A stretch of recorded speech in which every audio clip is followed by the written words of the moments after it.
13 मई 2026 तर्जुमान काबिल लिसान अख्तर सानी आरिफ बिल्ला शेखुल हदीस शेखुल उलमा हज़रत मौलाना शाह আব্দুল মতিন বিন হুসাইন সাহেব দামত বরকাতুহুমের উলামা এবং তালাবাদের সামনে আল্লামুখী জীবন গড়ার আজিম শান এক বয়ান জামিয়াত সুন্নাহ শিবচর মাদারীপুর। আলহামদুলিল্লাহ ওয়া কাফা ওয়া সালামুন আলা ইবাদিহিল্লাযীনা ইসতাফা আম্মা বা'দ أعوذ بالله من الشيطان الرجيم بسم الله الرحمن الرحيم إنما يخشى الله من عباده العلماء صدق الله مولانا العظيم وقال رسول الله صلى الله تعالى عليه وسلم من سلك طريقا يلتمس فيه علما سهل الله له به طريقا إلى الجنة وقال عليه الصلاة والسلام فقيه واحد أشد على الشيطان من 1000 عابد وقال عليه الصلاة والسلام من يرد الله به خيرا يفقهه في الدين ويلهمه رشدا وقال عليه الصلاة والسلام إن أولى الناس بي يوم القيامة المتقون من كانوا وحيث كانوا وقال عليه الصلاة والسلام اتق المحارم تكن أعبد الناس وقال عليه الصلاة والسلام من اتقى الله عاش قويا وسار في بلاده آمنا أو كما قال رسول الله صلى الله تعالى عليه وسلم নোট রাখুন। আল্লাহ পাক জাল্লা জালালু আম্মা নওয়ালু আমাদের সকলকে মাফ করেন, সকল মুসলমানকে মাফ করেন, আমাদেরকে আল্লাহ ওয়ালা বানায় দেন, আউলিয়া সিদ্দিকিন রূপে কবুল করেন, সাহেবে নিসবত আল্লাহ ওয়ালা বানান, আলেমে রব্বানি বানান, ওয়ারিসে আম্বিয়া বানান, ওয়ারিসে উলুম মারিফ ও হায়াত আকাবির দ্বীন বানান। কোরআনে কারীমের এক আয়াত পড়লাম, আল্লাহ পাক জাল্লা জালালু আম্মা নওয়ালু বলেন, সত্যিকার অর্থে আল্লাহর ভয়ওয়ালা, আল্লাহ পাকের খাসিয়ত এবং আজমত দ্বারা, আল্লাহ পাকের ভয় দ্বারা, আল্লাহ পাকের মহত্ববোধ দ্বারা পরিচালিত এবং নিয়ন্ত্রিত জিন্দিগি যাদের, তাদের মধ্যে সর্বোচ্চ তো উলামায়ে দ্বীন। তো আলেম তাকে বলে যার মধ্যে এলম আছে। হ্যাঁ, আলেম তাকে বলে যার মধ্যে এলম আছে। এলম কি জিনিস প্রথম এটা বোঝা দরকার। তাফসীরে মাজহারিতে কাজী সানাউল্লাহ পানিপতি রহমতুল্লাহ আলাইহি বলেন যে ইন্নামা ইয়াখশাল্লাহ মিন ইবাদিল উলামা আইল আরিফুনা বিজাতিল্লাহ ওয়া সিফাতিল্লাহ, যে আলেম বলতে তাদেরকে বোঝায় যারা আল্লাহ পাকের জাত এবং সিফাতের মারিফতওয়ালা। হ্যাঁ, আল্লাহ পাকের জাত এবং সিফাতের মারিফত, আল্লাহকে চিনে, আল্লাহকে জানে এবং আল্লাহ পাকের সম্পর্কে খুব ধারণা রাখে কামিল, আর আল্লাহ পাকের গুণাবলী সম্পর্কে সম্যক ওয়াকিফ, খুব জানে, গভীরভাবে জানে। কোরআন হাদিসে যেখানে এলমের কথা আছে তার মানে হলো যে আল্লাহর দ্বীন সম্পর্কে গভীর জ্ঞান। শুধু এমনি তর্জমা জানা এটা কোনো একটা বড় জ্ঞান না। আসল জ্ঞান হলো দ্বীনের ব্যাপারে জ্ঞান তখন যেটা সেটা পরিপক্ক হয়, পোক্তা হয়, তখন সেটাকে এলম বলে। কোরআনে কারীমে রব্বুল আলামিন বলেন যে এলমের সিফত হলোই আর-রাসিখুনা ফিল ইলমি ইয়াকুলুনা আমান্না বিহ, যে যাদের এলম একদম পাকা, হ্যাঁ, তো তাদের শান হলো আল্লাহ পাক যখনই কিছু বলেন তো প্রতিটি কথার ব্যাপারে, প্রতিটি বিষয়ের ব্যাপারে একদম সারে তসলিম খাম হয়, মেজাজ ইয়ার মিজু আয়। তারা একদম সেটা শতভাগ মেনে নেন। এই যে কামাল এতাত, কামাল ইনকিয়াত, বুঝতে পারা এবং গভীরভাবে বুঝতে পারা এবং সেটাকে মানতে পারা, আর মানার মানে সেই মোতাবেক জীবনে তা প্রতিফলিত করা, এটা হলো ইলম। হ্যাঁ, এজন্য হযরত আব্দুল্লাহ ইবনে মাসউদ রাদিয়াল্লাহু তাআলা আনহু বলেন যে মান কানা মিনকুম মুস্তান্নান ফালইয়াস্তান্না বিমান ক্বাদ মাত ফাইনাল হাইয়া লা তু'মানু আলাইহিল ফিতনা উলাইকা আসহাবু মুহাম্মদ সাল্লাল্লাহু আলাইহি ওয়াসাল্লাম কানু আফজাল হাযিল উম্মাহ আবররাহা কুলুবান ওয়া আ'মাকাহা ইলমান ওয়া আকাল্লাহা তাকাল্লুফান।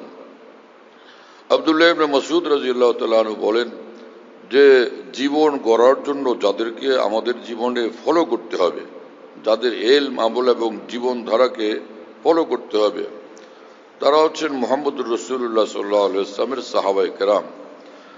তারা এই উম্মতের মধ্যে সর্বশ্রেষ্ঠ মানুষ, কারণ উলাইকা আসহাবু মুহাম্মদ সাল্লাল্লাহু আলাইহি ওয়াসাল্লাম, রাসূলুল্লাহ সাল্লাল্লাহু আলাইহি ওয়াসাল্লামের সোহবত প্রাপ্ত, আল্লাহ রসুলের সোহবত যে পায় সে সবচেয়ে বড় মানুষ। রাসূলুল্লাহ সাল্লাল্লাহু আলাইহি ওয়াসাল্লামের সোহবত যে পায় সে সবচেয়ে বড় মানুষ। নবী রসুলদের পরে তারাই বড়। হ্যাঁ, তো সেটা বলছেন এইভাবে, উলাইকা আসহাবু মুহাম্মদ সাল্লাল্লাহু আলাইহি ওয়াসাল্লাম। হুকুম যখন কোনো মুশতাকের উপর হয়, মুশতাক মিনহু সে সবাবে হুকুম হয়, তো তাদেরকে আমাদের ফলো করতে হবে। মানে তারা মুক্তাদা এই কারণে যে তারা মুহাম্মদুর রাসূলুল্লাহ সাল্লাল্লাহু আলাইহি ওয়াসাল্লামের সোহবত প্রাপ্ত। বোঝা গেল তারা মুক্তাদা হয়েছেন রাসূলুল্লাহ সাল্লাল্লাহু আলাইহি ওয়াসাল্লামের সোহবতেরই বরকতে। হ্যাঁ, এজন্য হযরত হাকিমুল উম্মত মুজাদ্দিদুল মিল্লাত মাওলানা আশরাফ আলী থানভী রহমতুল্লাহ আলাইহি বলেন, সাহাবা সব আলিম न थे सोबत से पाया जो कुछ भी पाया। সব সাহাবী বড় আলেম ছিলেন না। সাহাবীদের ভিতরে রাসূলুল্লাহ সাল্লাল্লাহু আলাইহি ওয়াসাল্লামের ওফাতের সময় মদিনা শরীফের সবচেয়ে বড় আলিম ফকিহ ছিলেন 23-24 জন 25 জনের মতো। তো বড় আলেম তো সকলে ছিলেন না, কিন্তু কামিল ওলি এবং সিদ্দিকিনের মর্তবাওয়ালা ওলি সকলে ছিলেন। হ্যাঁ, হযরত হাকিমুল উম্মত মাওলানা শাহ আশরাফ আলী থানভী রহমতুল্লাহ আলাইহি বলেন যে হযরত মাওলানা রশিদ আহমদ গঙ্গী রহমতুল্লাহ আলাইহি বলতেন যে যে কোনো সাহাবী রাসূলুল্লাহ সাল্লাল্লাহু আলাইহি ওয়াসাল্লামের হাতে ইসলাম গ্রহণের সাথে সাথে সিদ্দিকিনের মর্তবা প্রাপ্ত হয়ে যেতেন। মানে ইমানের সবচেয়ে বুলন্দ মর্তবায় পৌঁছে যেতেন। সোহবতে নবী তাদেরকে সেই পর্যন্ত পৌঁছে দিত। হ্যাঁ, সেই জিনিসকে আজকে উম্মত ভুলে গেছে, এবং উম্মত কি যে উম্মতের রাহবর উলামায়ে দ্বীনও ভুলে গেছেন, সোহবতকে ভুলে গেছেন। হযরত হাকিমুল উম্মত মাওলানা শাহ আশরাফ আলী থানভী রহমতুল্লাহ আলাইহি বলতেন, দুইজন আলেমকে নিয়ে আস আমার সামনে, একজন কোন কামেল ওলি আল্লাহর সোহবত প্রাপ্ত, আর একজন সোহবত পায়নি। আমি এক নজর মাথা থেকে পা পর্যন্ত দেখব, আমি বলে দিব এ হলো সোহবত প্রাপ্ত আর এই লোক সোহবত থেকে মাহরুম। কারণ দুজনের মধ্যে আকাশ পাতাল পার্থক্য, আকাশ পাতাল পার্থক্য।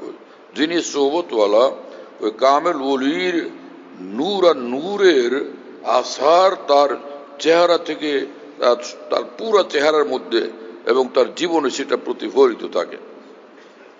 হ্যাঁ, হযরত ইমাম সুফিয়ান ইবনে উয়াইনা রাহমাতুল্লাহ আলাইহি বলেন যে ইনদা যিকরি সালিহিন তানজিলুর রহমা, আউলিয়ায়ে কেরামের আলোচনাও যেখানে হয় তো সেখানে আসমান থেকে আল্লাহ পাকের খাস রহমত, স্পেশাল রহমত নাজিল হয়।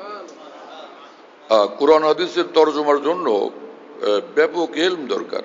এখানে খালি রহমত, রহমত তো ইবলিসেরও ভাগে আছে, ফেরাউন এবং নমরুদেরও ভাগে আছে।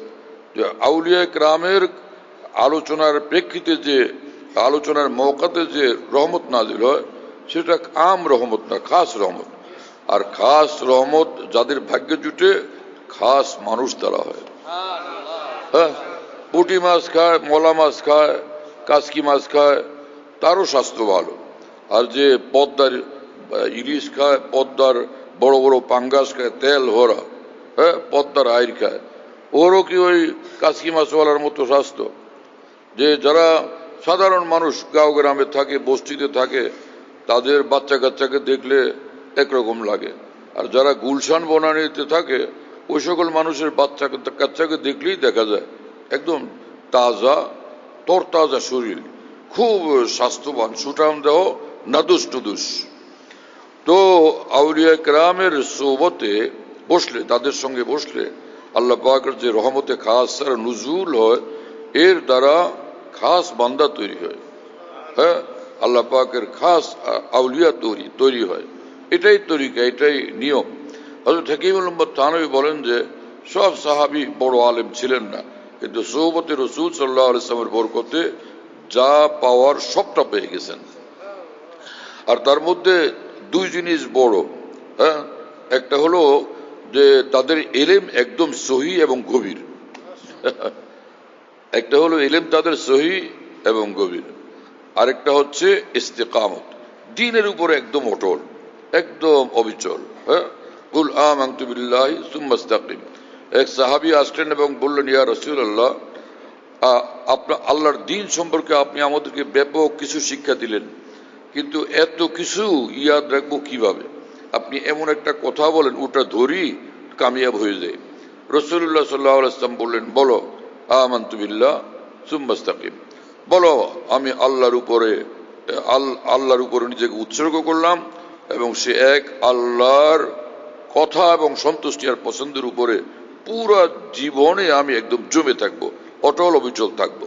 বাস এই কথার উপর জমে থাকো তো তুমি একদম কামিয়াব। ইস্তেকামত বড় জিনিস। আল ইস্তেকামা ফাওকা আলফে কারামা। ঈমান এবং তাকওয়ার উপরে জমে থাকা, ঈমান এবং তাকওয়ার উপরে প্রতিষ্ঠিত থাকা, সহি দ্বীনের উপর প্রতিষ্ঠিত থাকা, যে হাজার হাজার, এখানে আলফ তাকসিরের জন্য হাজার হাজার লাখ লাখ কোটি কোটি কারামতের চেয়েও বড় জিনিস। আমি এই বিষয়টা পরিষ্কার বলি যে এক বুজুর্গ, তার থেকে সকাল থেকে সন্ধ্যা পর্যন্ত 1000 কারামত প্রকাশ পায়, অলৌকিক ঘটনা প্রকাশ পায়। হ্যাঁ, আর একজন মুসলমান খালি মেসওয়াক করলো, এই 1 কোটি কারামতের চেয়ে এই একটা সুন্নতের উপর আমলের মর্তবা বেশি, তাকওয়ার উপরে প্রতিষ্ঠিত থাকার মর্তবা বেশি। কথা বুঝতেছেন প্রিয় বন্ধুরা? আমরা তো দিন শিখি খালি তরজমা পড়ে, এইভাবে তো দিন শিখা যায় না। হযরত হাকিমুল উম্মত মুজাদ্দিদুল মিল্লাত মাওলানা শাহ আশরাফ আলী থানভী রাহমাতুল্লাহি আলাইহি বলেন যে কোরআন সুন্নাহর ইলমের পরিপক্কতা, হ্যাঁ, পুখতেগি, এটা অর্জনের জন্য 3 জিনিস দরকার। একটা হচ্ছে উলুমে আরবিয়তে পুখতেগি, আরেকটা হচ্ছে তাকওয়ার উপরে প্রতিষ্ঠিত থাকা, আরেকটা হলো সোহবতে আহলুল্লাহ। হ্যাঁ, উলুমে আরবিয়ত কি জিনিস? এই যে আরবি লুগাত, এগুলো ব্যাপক জানা, খুব জানা এবং পাকাপাকি ভাবে জানা। কোনটার কি অর্থ, কালার অর্থ কি, ক্বালা লাহুর অর্থ কি, ক্বালা আলাইহির অর্থ কি, ক্বালা ফির অর্থ কি, রাগিবা ইলাইহির অর্থ কি, রাগিবা ফির অর্থ কি, রাগিবা আনহুর অর্থ কি। তো এইরকম ভাবে লুগাত সম্পর্কে একদম গভীর জ্ঞান রাখা, রাগিবা ইলাইহি তার প্রতি আকৃষ্ট হওয়া, রাগিবা ফির এর ভিতরে খুব মন লাগা, দিল লাগা, আর রাগিবা আনহু মুতানাফির হওয়া, বিরক্ত হওয়া, এর থেকে ফিরে আসা, এরাজ করা। তো মানে আরবি লুগাত সম্পর্কে একদম পাকা জ্ঞান রাখা, পরিপক্কতা অর্জন করা। কামুলা মানে সে কামেল হওয়া, পূর্ণ হওয়া, আকমালা মানে পূর্ণ করা, আর ইস্তাকমালা মানে একদম এতটা পূর্ণ করা আর কোনো কমতি বাকি না থাকে। যেমন রাসূল আকরাম সাল্লাল্লাহু আলাইহি ওয়াসাল্লাম বলেন যে মান আহাব্বা লিল্লাহ ওয়া আবগাযা লিল্লাহ, হ্যাঁ, মান আহাব্বা লিল্লাহ ওয়া আবগাযা লিল্লাহ ওয়া আতা লিল্লাহ ওয়া মানা লিল্লাহ ফাকাদ ইস্তাকমালাল ঈমান। এই প্রথম 2টা কথা যে ছিল 4টা, এটা হলো শুধু তামসিল। এর অর্থ কি? মোল্লা আলী কারি রহমতুল্লাহ আলী বলেন যে যে ভালোবাসে আল্লাহর জন্য, কারো প্রতি বিদ্বেষ পোষণ করে শুধু আল্লাহর জন্য, কাউকে দেয় আল্লাহর জন্য, কাউকে দেয় না আল্লাহর জন্য, এরপরে হলো আরো সব, সে হাসে আল্লাহর জন্য, সে কাঁদে আল্লাহর জন্য, তার সকাল আল্লাহর জন্য, তার সন্ধ্যা আল্লাহর জন্য, তার দিন আল্লাহর জন্য, তার রাত আল্লাহর জন্য, তার জীবনটা আল্লাহর জন্য। ইন্না সলাতি ওয়া নুসুকি ওয়া মাহইয়ায়া ওয়া মামাতি লিল্লাহি রাব্বিল আলামিন লা শারীকা লাহু ওয়া বিযালিকা উমিরতু ওয়ান আউয়ালুল মুসলিমিন। হ্যাঁ, আমার জীবন, আমার মরণ, আমার নামাজ, আমার রোজা, আমার জিকির, আমার তেলাওয়াত, আমার সকাল, আমার সন্ধ্যা, আমার সবকিছু এক আল্লাহর জন্য চূড়ান্তভাবে এবং পূর্ণাঙ্গভাবে উৎসর্গিত। যে এরই মর্মে এক হাদিস শরীফ রাসূল আকরাম সাল্লাল্লাহু আলাইহি ওয়াসাল্লাম বলেন, সকাল হলে বলো এই, সন্ধ্যা হলে বলো এই, আসবাহনা লিল্লাহি, আসবাহনা ওয়া আসবাল মুলকু লিল্লাহ, আসবাহনা আলা ফিতরাতিল ইসলাম ওয়া কালিমাতিল ইখলাস ওয়া আলা দ্বীনে মুহাম্মদ সাল্লাল্লাহু আলাইহি ওয়াসাল্লাম ওয়া আলা মিল্লাতি আবিনা ইব্রাহিম হানিফা ওয়া মা কানা মিনাল মুশরিকিন। যে আমার আজকে যে আমার ভোর হলো, আমার এই জীবন আল্লাহর জন্য উৎসর্গিত। আসবাহনা আলা ফিতরাতিল ইসলাম, আমার জীবনটা, আমার এই সকাল, আমার দিন, এটা ইসলামী চরিত্র নিয়ে, ইসলামী জীবন ধারা নিয়ে, ইসলামী পরিচয় নিয়ে, ইসলামের বৈশিষ্ট্যাবলী নিয়ে। হ্যাঁ, আলা ফিতরাতিল ইসলাম ও কালিমাতিল ইখলাস, এবং আমার এই যে ইসলাম, এর মূল বিষয় হলো তাওহীদ। আমি এক আল্লাহকে জানি, এক আল্লাহকে মানি, এক আল্লাহকে গভীরভাবে আমি বিশ্বাস করি। শেখুল হাদিস মাওলানা জাকারিয়া রহমাতুল্লাহ আলাইহি বলেন যে তাওহীদ চিনো তোমরা। তাওহীদ এই জিনিস যে কিয়ামতের ময়দানে বান্দা যখন আল্লাহ পাকের সামনে হাজির হবে, তো তখন এই বান্দাকে এক নজর আল্লাহ পাক দেখলেই বলবে যে ও হো, তো আমার দেওয়ানা, ও তো আমাকে ছাড়া কিচ্ছু জানে না, কিচ্ছু বুঝে না। কোরআনে যার নাম হলো ইয়া আইয়াতুন নাফসুল মুতমাইন্না, হ্যাঁ, হে বান্দা, যে আমাকে ছাড়া কিছু বুঝতে না, আমাকে নিয়ে তোমার কারার এবং ইতমিনান, আমাকে নিয়ে তোমার সুকুন, আমাকে নিয়েই তোমার শান্তি এবং আরাম। তো তোমার কাজ হলো ইরজি ইলা রব্বিক, পয়লা তো এই যে তোমার আল্লাহকে তুমি বুঝানো, আমার জন্য ফেদা ছিলে, পয়লা এই যে তুমি আমাকে বুঝানো। ইরজি ইলা রব্বিকি রাদিয়াতাম মারদিয়া, আমি তোমার উপর খুশি, তুমি যেমন আমার উপর খুশি, তুমি আমারে পায়ে খুশি, আমি তোমাকে পায়ে খুশি। হ্যাঁ, আমার এত পছন্দের বান্দা তুমি। ফাদখুলি ফি ইবাদি ওয়াদখুলি জান্নাতি, এবং তোমার এরপরের পুরস্কার হলো যে তুমি আমার আশিক দেওয়ানা, আমার আউলিয়া, আমার আম্বিয়া জান্নাতে তাদের সঙ্গে সাক্ষাৎ করো, প্রথম তাদের সঙ্গে সাক্ষাৎ করো, এটা হলো প্রথম পুরস্কার। ওয়াদখুলি জান্নাতি, এরপরে আমার জান্নাত তোমাকে দিয়ে দিলাম, তোমাকে বুঝাইয়া দিলাম, সেই জান্নাতে প্রবেশ করো। এই আয়াতে পাকের আলোকে শাহ আব্দুল গনি ফুলপুরি রহমতুল্লাহ আলাইহি বলতেন, এই আয়াত প্রমাণ করে যে আউলিয়াদের মর্তবা জান্নাতের চেয়ে অনেক ঊর্ধ্বে। কারণ আল্লাহ পাক একই আয়াতের মধ্যে আউলিয়া এবং জান্নাত দুইটার আলোচনা করছেন। প্রথম নম্বরে আউলিয়াদের কথা, তারপরে জান্নাতের কথা বলছেন। এই জন্য ইমাম শাফি রহমতুল্লাহ আলাইহি বলতেন, যখন থেকে আমি জানলাম যে জান্নাতের মধ্যে নিজের দিনদার আউলিয়াউল্লাহ, মানে দিনদার বন্ধু বান্ধবের সঙ্গে মোলাকাত হবে। দিনদার বন্ধু বান্ধব, চোরের নাম তো বন্ধু বান্ধব না, হ্যাঁ, আল্লাহওয়ালা বন্ধু বান্ধব, তাদের সঙ্গে সাক্ষাৎ হবে। যেদিন থেকে আমি কথা জানলাম, সেদিন থেকে জান্নাতের প্রতি আমার ব্যাকুলতা বৃদ্ধি পেয়ে গেছে। ইমাম শাফি রহমাতুল্লাহর মতো মানুষই কথা বলেন। আল্লাহ তাআলা আমাদেরকে মাফ করেন। তো আব্দুল্লাহ ইবনে মাসউদ রাদিয়াল্লাহু আনহু বলেন, সাহাবায়ে কেরাম সমগ্র বিশ্বের মানুষের জন্য মুক্তাদা, সারা পৃথিবীর মানুষের জন্য। রাসূলুল্লাহ সাল্লাল্লাহু আলাইহি ওয়াসাল্লামের পরে সাহাবায়ে কেরাম মুক্তাদা, ইলম এবং আমল এবং তাদের জীবন সারা পৃথিবীর মানুষের জন্য অনুকরণীয়, অনুসরণীয় এবং পূর্ণাঙ্গ মডেল। হ্যাঁ, কোরআন শরীফে আল্লাহ পাক বলছেন, আমিনু কামা আমানান নাস, তোমরা, যেখানে ঈমান শুধু উল্লেখ হয় আর ইসলামের উল্লেখ থাকে না, আমল উল্লেখ থাকে না, সেখানে ঈমান মানে ঈমানে কামেল। আর ঈমানে কামেল মানে যে ঈমানের সঙ্গে অন্তত পক্ষে ফরজ ওয়াজিব ওয়ালা আর তাকওয়া ওয়ালা জীবনটা, আমলের জীবনটা পূর্ণাঙ্গ আছে। হ্যাঁ, তো এটাকে ঈমানে কামেল বলে। গুনাহমুক্ত জীবন থাকলে সেটা ঈমানে কামেল, এটাই তাহকিক। হ্যাঁ না, যদি হাজারো নফল নাও পড়লো, কিন্তু তার মধ্যে ঈমান আছে, সঙ্গে ফরজ ওয়াজিবের আমল আছে, হালাল খায়, গুনাহমুক্ত জিন্দেগি ওয়ালা, তো মুহাদ্দিসিন, ফুকাহা সকলের নজরে, আউলিয়া উম্মতের নজরে সে কামেল ঈমান ওয়ালা। আরো যদি সে আমল করে, নফল পড়ে, তেলাওয়াত করে, জিকির করে, তাহাজ্জুদ পড়ে, তো মর্তবা তার বাড়তে থাকবে। যেটুকুর দ্বারা প্রথম তার সেই ঈমানে কামেল ওয়ালা হয়, সেটা হলো ফরজ ওয়াজিব সে ছাড়ে না, হারাম খায় না, হালালের উপর থাকে, এবং কোনো মানুষের হক নষ্ট করে না, কোনো মুসলমানকে সে কষ্ট দেয় না। এইটুকু যার মধ্যে আছে সে একদম কামেল ইমানওয়ালা। আর কামেল ইমানওয়ালার জন্য জান্নাতুল ফিরদাউসের ওয়াদা। হ্যাঁ, ইন্নাল্লাযীনা আমানু ওয়া আমিলুস সালিহাতি কানাত লাহুম জান্নাতুল ফিরদাউসি নুজুলা। যারা ইমানওয়ালা এবং নেক আমলওয়ালা তারা জান্নাতুল ফিরদাউসের অধিকারী হবে। এখানে আমিলুস সালিহাত বলতে ফরজ ওয়াজিবের আমল, হালাল খায় আর গুনাহ থেকে বিরত থাকে আর কারো হক নষ্ট করে না, এতটুকু হলেই সে আমলে সালে ওয়ালা। হ্যাঁ, যদি তার নফল আমল বাড়তে থাকে তো তার মর্তবা বাড়তে থাকবে। আল্লাহ পাক জাল্লা জালালুহু ওয়া মানওয়ালু হাদিসে কুদসিতে বলেন, লা ইয়াতাকাররাবুল আবদু ইলাইয়া বিমিসলিন নওয়াফিলে, যে কোনো বান্দা ফরজ আমলের দ্বারা যত বড় নৈকট্যের অধিকারী হয় আর কোনো আমলের দ্বারা এত নৈকট্য অর্জন করতে পারে না। বোঝা গেল ফরজ সবচেয়ে বড় জিনিস।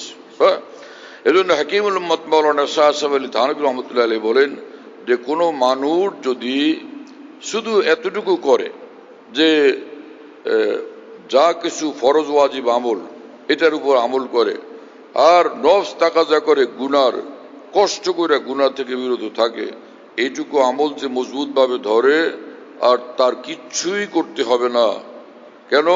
এইটুকু আমল তাকে আল্লাহর ওলি বানায় দিবে, এইটুকু আমল তাকে ওলির মাকামে প্রতিষ্ঠিত রাখবে, এইটুকু আমল দ্বারা তার বেলায়েতের ঊর্ধ্ব থেকে ঊর্ধ্ব মাকাম নসিব হইতে থাকবে।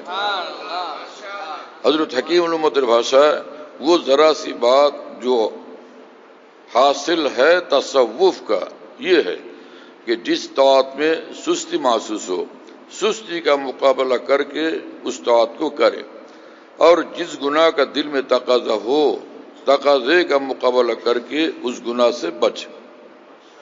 যে সারা বিশ্বের মাশায়েখ উম্মত আউলিয়া ইকরাম মানুষদেরকে কামিল ঈমান জিন্দেগি বানানোর জন্য যা কিছু শিক্ষা দেন, তামাম ওই তালিমাতের সারমর্ম হলো এতটুকু, সারবত্তা এতটুকু যে যে আমলগুলো করা বাধ্যতামূলক সে আমলগুলো তুমি করবা, হাজার তোমার মন না চাইল, হাজার অলসতা অনুভব হইল। আর যে গুনার প্রতি মন ধাবিত হয়, কষ্ট স্বীকার করে মুজাহাদা করে তুমি এই গুনাহটা থেকে খালি বিরত থাকো, ফরজগুলো আদায় হলো আর গুনাহ থেকে বিরত থাকলে তো ফির কুছ ভি জরুরত নেই, তাহলে আর তোমার কিছু করতে হবে না, কোনো কিছু করার দরকার নাই। क्योंकि यही बात ताल्लुक मा अल्लाह पैदा करने वाली है, यही इसकी मुहाफिज है और यही उसको आगे बढ़ाने वाली है।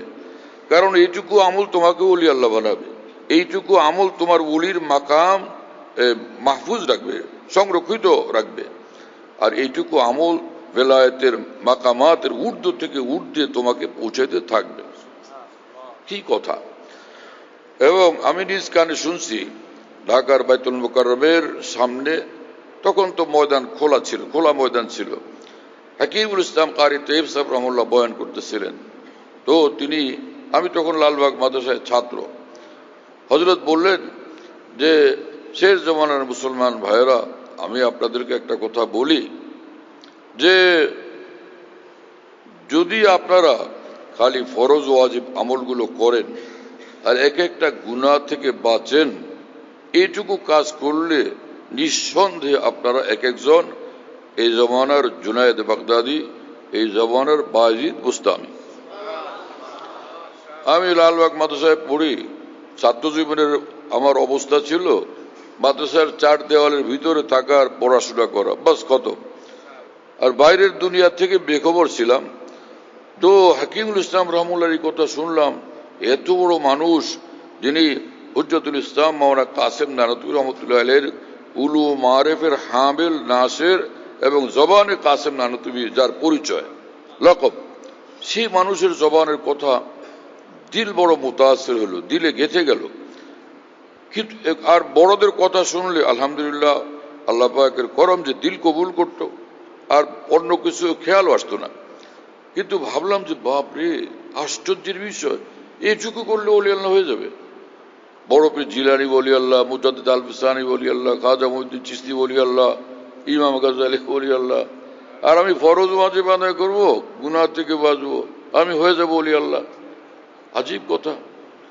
কথা কানে পড়লো, বিশ্বাস করলাম, কিন্তু ওই যে একটা বুঝে এসে যাওয়া, সেটা তো বুঝতে পারতেছিলাম না।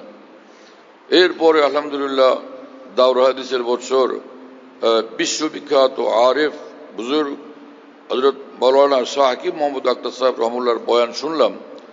লালবাগ দাওরা হাদিসের বছর লালবাগ মাদ্রাসায় সব বড় বড় উলামা, হযরত মাওলানা হেদায়েতুল্লাহ সাহেব রহমুল্লাহ সেখানে মজুদ, মুফতি আব্দুল মুহিত সাহেব রহমুল্লাহ, শেখুল হাদিস মাওলানা আজিজুল হক সাহেব রহমুল্লাহ, সব আমাদের মহান আসাতিজা কেরাম। তো ওনারা সেখানে বসা, হযরত ওয়ালা বয়ান করলেন। আর সে আশ্চর্য, এইরকম বয়ান পৃথিবীতে শুনি নেই, কখনো শুনি নেই। আমরা ওখান থেকে উঠে আসলাম, বয়ান শুনি না। হযরত বয়ানের মধ্যে বললেন, দুনিয়া জালালউদ্দিন রুমি সে খালি নেই হ্যায়, দুনিয়া শামসুদ্দিন তাবরিজি সে খালি নেই হ্যায়। কি রকম কথা!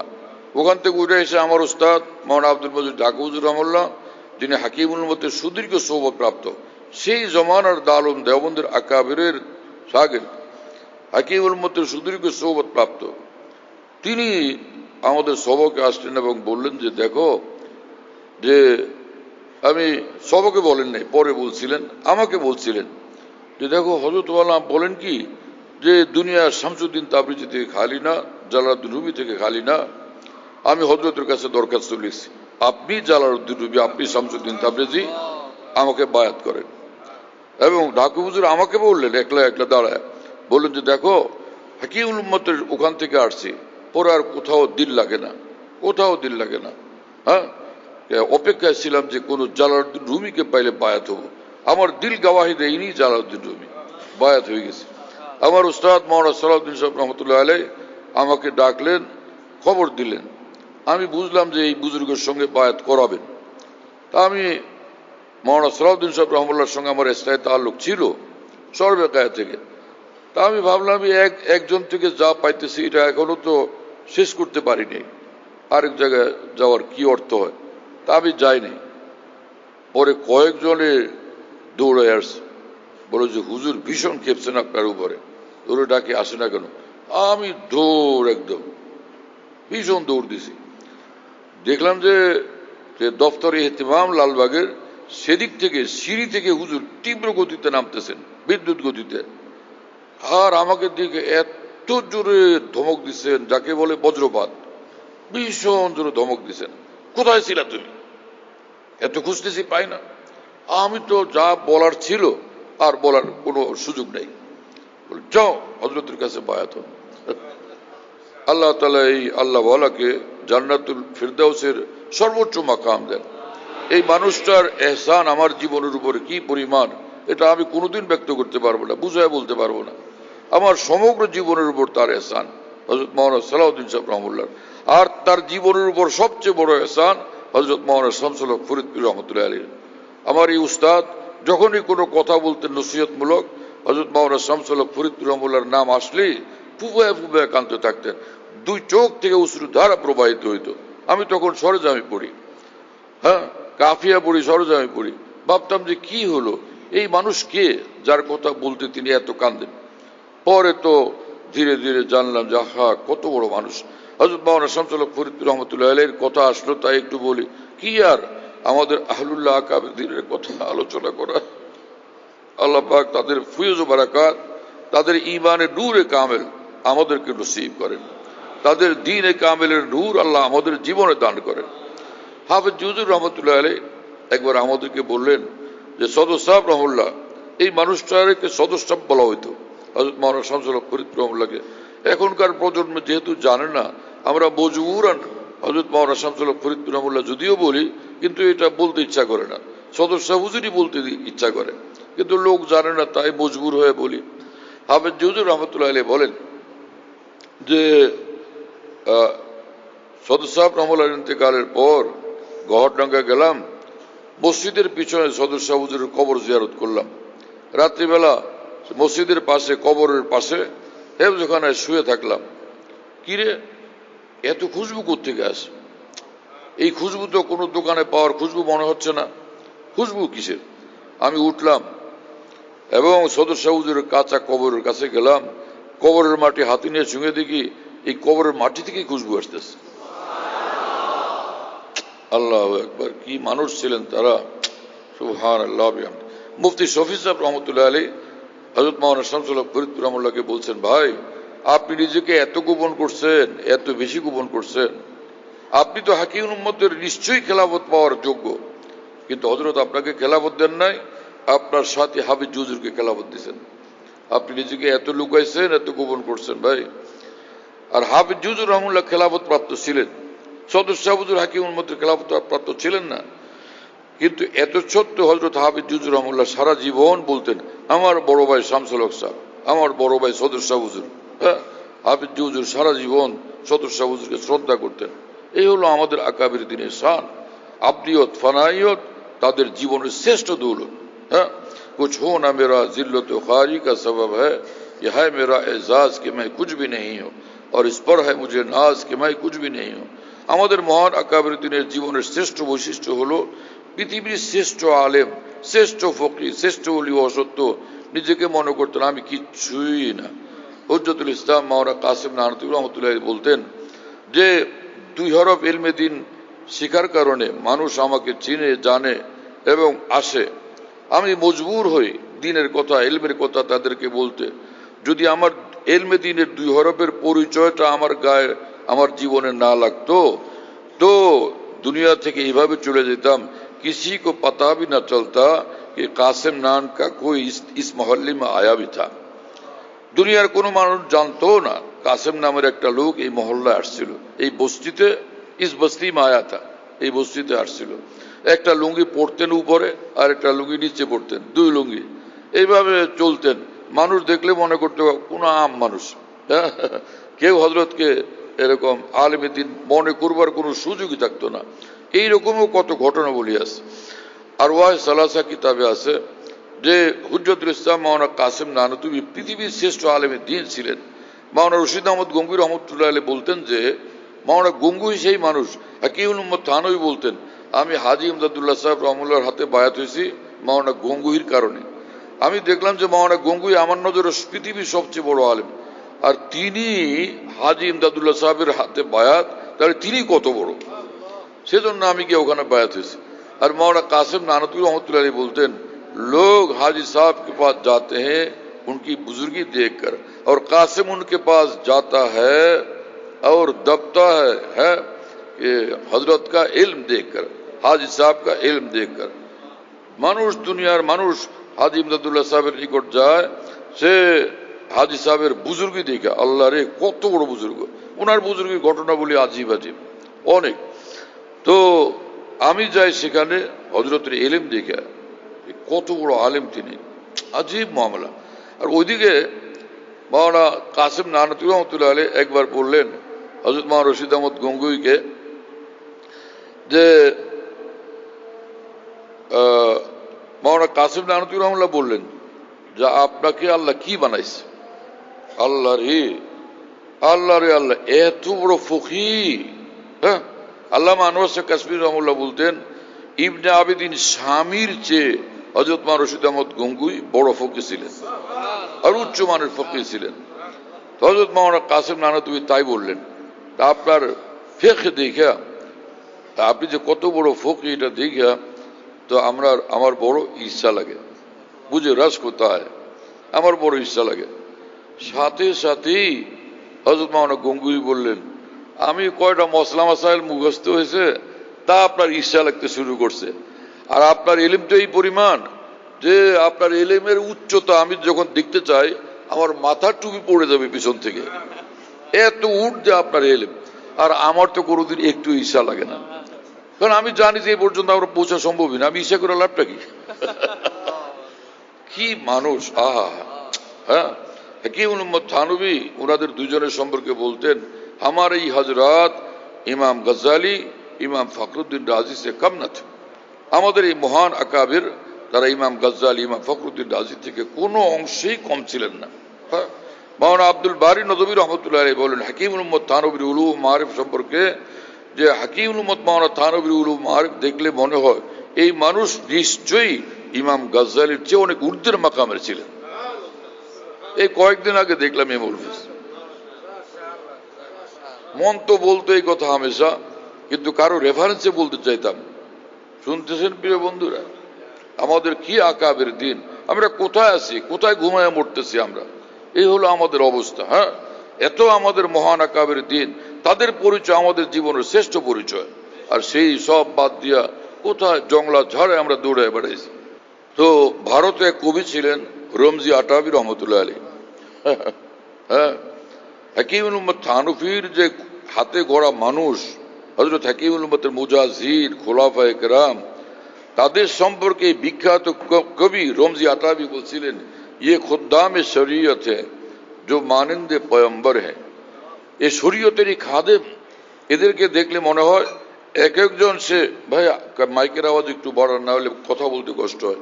ये खुद्दाम शरीयत है जो मानंद पैगंबर है, वो दरिया कैसा होगा जिसके ये कतरे समंदर है। হ্যাঁ, যে হাকিমুল উম্মতের খোলাফায়ে কেরাম, আল্লাহর দ্বীনের খাদেম, এক একজনকে দেখলে মনে হয় যেন এক একজন নবী। হ্যাঁ, নবী না, কিন্তু নবীর মতো লাগে এইরকম। আর সেই দরিয়া তাহলে কত বিশাল, যেই দরিয়ার এই এক এক ফোঁটা এত সুবিশাল। হ্যাঁ, যেই দরিয়ার এক এক ফোঁটা এক এক সমুদ্র, সেই দরিয়া তাহলে কত সুবিশাল হবে। কি মানুষ ছিলেন এই সকল আকাবিরের দিন। আমার প্রিয় বন্ধুরা, জীবনের শ্রেষ্ঠ সম্পদ আকাবির দিনের মহব্বত, আকাবির দিনের আজমত, আকাবির দিনের আদব, আকাবির দিনের ইত্তেবা। হযরত হাকিমুল উম্মত থানভী রহমতুল্লাহ আলাইহি বলেন, নিজেদেরকে আকাবির দিনের রঙে রঙিন করো, তাদের এলমে রঙিন করো, তাদের আমলে রঙিন করো, তাদের হেদায়েত এবং নসিহতের আলোকে রঙিন করো। এমনকি তাদের রফতার, তাদের গুফতার, তাদের কিরদার, তাদের লেবাস, তাদের পোশাক, সবটা এটাকে অনুসরণ করো, ফলো করো। হ্যাঁ, আল্লাহ তাআলা আমাদেরকে বুঝ দেন। পোশাককে লোকেরা কম গুরুত্বপূর্ণ মনে করে। হ্যাঁ, অথচ নমরুদের পোশাক যদি কারো গায়ে দেখা যায় তার প্রতি ঘৃণা লাগবে। ফেরাউনের পোশাক, আবু লাহাব আবু জাহালের পোশাক যদি দেখা যায় তার প্রতি ঘৃণা লাগবে। কোন মানুষ কি আবু লাহাবের এবং নমরুদ ফেরাউন এদের পোশাক পরতে রাজি হবে? কেউ রাজি হবে না। আর যদি এর বিপরীতে ইব্রাহিম আলাইহিস সালামের পোশাক হয়, মুসা আলাইহিস সালাম, ঈসা আলাইহিস সালামের পোশাক হয়, তো সেটা কি? এজন্য এর উপরে সমস্ত উম্মতের এজমা যে লেবাসে সালিহিন মুতাবাররাক। হ্যাঁ, আল্লাহ পাকের যারা খাস বান্দা, আম্বিয়া কেরাম, আউলিয়া কেরাম, তাদের পোশাক আদিও বরকতময়। এবং তার বলিষ্ঠ দলিল হলো যে ইমাম শাফি রহমতুল্লাহ আলাইহির নিকট ইমাম আহমদ ইবনে হাম্বল রহমতুল্লাহর নিকট থেকে সাক্ষাৎ করে একটা লোক আসছেন। আয়েশা বললেন যে হযরত ইমাম আহমদ ইবনে হাম্বলের নিকট গেলাম, তিনি তার কুর্তাটা আপনাকে হাদিয়া দিয়েছেন। ইমাম শাফি রহমতুল্লাহ আলাইহি বললেন, এটা আহমদ ইবনে হাম্বলের গায়ের কুর্তা? বলে হ্যাঁ। মানে তার গায়ের থেকে খুলে দিয়েছেন তিনি? বলে হ্যাঁ। তার কুর্তার শরীরের মাঝখানে কি অন্য কোনো পোশাক ছিল না? বলে না, আর কোনো পোশাক ছিল না। ইমাম শাফি রহমতুল্লাহ এতটুকু শোনার পরে সে কুর্তাটাকে চোখে লাগাইলেন, বুকে জড়ায় ধরলেন এবং চুমু খাইতে থাকলেন। এরপর তিনি জোশের সাথে বললেন যে এই কুর্তা ধুয়ে নিয়ে আসো, পানিটা হেফাজত করে নিয়ে আসো, কুর্তা ধোয়া পানি, আমি পানি পান করব। আমার আকীদা, আমার এতেকাদ, আমার বিশ্বাস যে আহমদ ইবনে হাম্বলের কুর্তা ধোয়া পানি পান করলে আমার রোগ ব্যাধির সব শিফা হয়ে যাবে। ইমাম শাফি রহমতুল্লাহ আসলাফে উম্মতের আমল এবং কাউল আমাদের জন্য দলিল। কথা বুঝতেছেন প্রিয় বন্ধুরা? এজন্য উম্মতের উপরে, উলামাদের উপর জিম্মাদারি যে আসলাফের কোনো কাউল, কোনো আমল এটা যদি বাহ্যিকভাবে শরীয়তের খেলাফ মনে হয়, তো এটার শরীয়তের ভিত্তির উপরে ভিত্তি করে এটার জবাব দেওয়া উলামায়ে দ্বীনের দায়িত্ব। এজন্য হাকিমুল উম্মত থানভী রহমতুল্লাহ আলাইহি ভারত উপমহাদেশের চিশতিয়া তরিকার যত আরেফিন গুজরে গেছেন, তাদের বিভিন্ন জনের বিভিন্ন জাহেরি আমলের উপরে যে সকল বাহ্যিকভাবে এশকাল হয়, সবগুলোর উত্তর দিয়েছেন হাকিমুল উম্মত থানভী। আমার সেটা মোতালা করার তৌফিক হয়েছে। আমি ভাবলাম যে ব্যাপার কি, ব্যাপার যে ওনারা সব মুস্তানাদ আকাবির দিন, এবং তারা আকাবির দিন অনুসরণীয়, তাদেরকে আমাদের মানতে হবে। এর দলিল রাসূলুল্লাহ সাল্লাল্লাহু আলাইহি ওয়াসাল্লাম হাদিস শরীফ, যে হাদিস শরীফ মুস্তাদরাকে হাকিমে আছে, মুজামে তাবারানীতে আছে, মনে হয় ইবনে হিব্বানে আছে, আরো বিভিন্ন কিতাবে আছে। আব্দুল্লাহ ইবনে আব্বাস রাদিয়াল্লাহু তাআলা আনহু সেই হাদিস শরীফের বর্ণনাকারী, তিনি বলেন, আল বারাকাতু মা আকাবিরিকুম ওয়া ফি রিওয়ায়া আল খায়রু মা আকাবিরিকুম। কি অর্থ হলো যে রাসূলুল্লাহ সাল্লাল্লাহু আলাইহি ওয়াসাল্লাম বলেন, তোমাদের জীবন গড়বে যেটা দ্বীনি কল্যাণে ভরপুর হবে, সেই মুকাম্মাল দ্বীনি কল্যাণে জীবনকে, দুজাহানকে ভরপুর এবং কামিয়াব করার রাস্তা হলো আকাবির দ্বীনের রাস্তা। আল বারাকাতু মা আকাবিরিকুম। তো কিসের আকাবির? দ্বীনের আকাবির, ইলমে দ্বীনের আকাবির। অর্থাৎ সে আকাবির দ্বীনের ইলম, আকাবির দ্বীনের দ্বীন, আকাবির দ্বীনের জীবনের দ্বীনি ব্যাখ্যা, এই সবটা তোমাদের জন্য কল্যাণ এবং কামিয়াবির রাস্তা। আরেক হাদিস শরীফে আরো স্পষ্ট, লা ইয়াজালুন নাসু বিখাইরিন, দ্বীনের এক নাম হলো খায়ের। লা ইয়াজালুন নাসু বিখাইরিন মা আখাযুল ইলমা আন আকাবিরিহিম। তো ইলম খায়েরের উপর থাকবে যদি ইলম নেয়। বুঝা গেল এখানে খায়ের মানে দ্বীন। লা ইয়াজালুন নাসু বিখাইরিন মা আখাযুল ইলমা আন আকাবিরিহিম। মানুষ ততক্ষণ পর্যন্ত, এই পৃথিবীর মানুষ ততক্ষণ পর্যন্ত দ্বীনের উপরে কায়েম থাকবে, খালিস খাঁটি সই দ্বীনের উপরে, কামেল দ্বীনের উপরে কায়েম থাকবে, যতক্ষণ তারা ইলম নিবে, দ্বীনের ইলম নিবে আকাবিরে দ্বীন থেকে। এরপরে দেখেন, এরপরেটার বলার দরকার ছিল না বাহ্যিক, তারপরও উম্মত যেহেতু গুমরাহিতে পড়ার আশঙ্কা, তাই সেটাকেও স্পষ্ট করছেন, ফাইজা আখাযুহু আন আসাগিরিহিম ওয়া সিরারিহিম হালাক। হ্যাঁ, এখানে ওয়া সিরারিহিম ওয়া আতফে তাফসিরি, যদি আকাবের দ্বীনকে বাদ দিয়া অন্যদের থেকে দ্বীনের ইলম নেয়, এরা সব নষ্ট ভ্রষ্ট লোক। তাদের ইলম, তাদের দ্বীনি ব্যাখ্যা, তাদের দ্বীনি জীবনধারা যারা অনুসরণ করবে সব ধ্বংস হবে। ধ্বংস হবে মানে কি জান্নাতে যাবে নাকি জাহান্নামে যাবে? সব জাহান্নামে যাবে।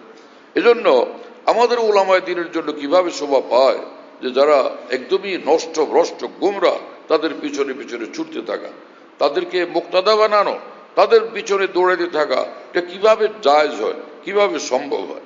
হ্যাঁ, যারা যালিন মুযিল্লিন, সাহাবায়ে কেরাম রাদিয়াল্লাহু তাআলা আনহুর প্রতি বিদ্বেষ পোষণকারী, সে একদম গোমরা মানুষ। সাহাবায়ে কেরামের সম্পর্কে সমালোচনাকারী, তাদের দোষ চর্চাকারী, নিঃসন্দেহে গোমরা মানুষ এবং অভিশপ্ত মানুষ।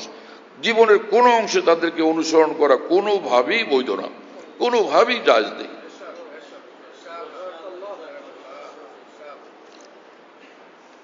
সাহাবীদের শানে আল্লাহ পাক কুরআনে কারীমে বলছেন, হ্যাঁ, আল্লাহ পাক বলেন যে ওয়াস-সাবিকুনাল আউয়ালুনা মিনাল মুহাজিরিনা ওয়াল আনসার,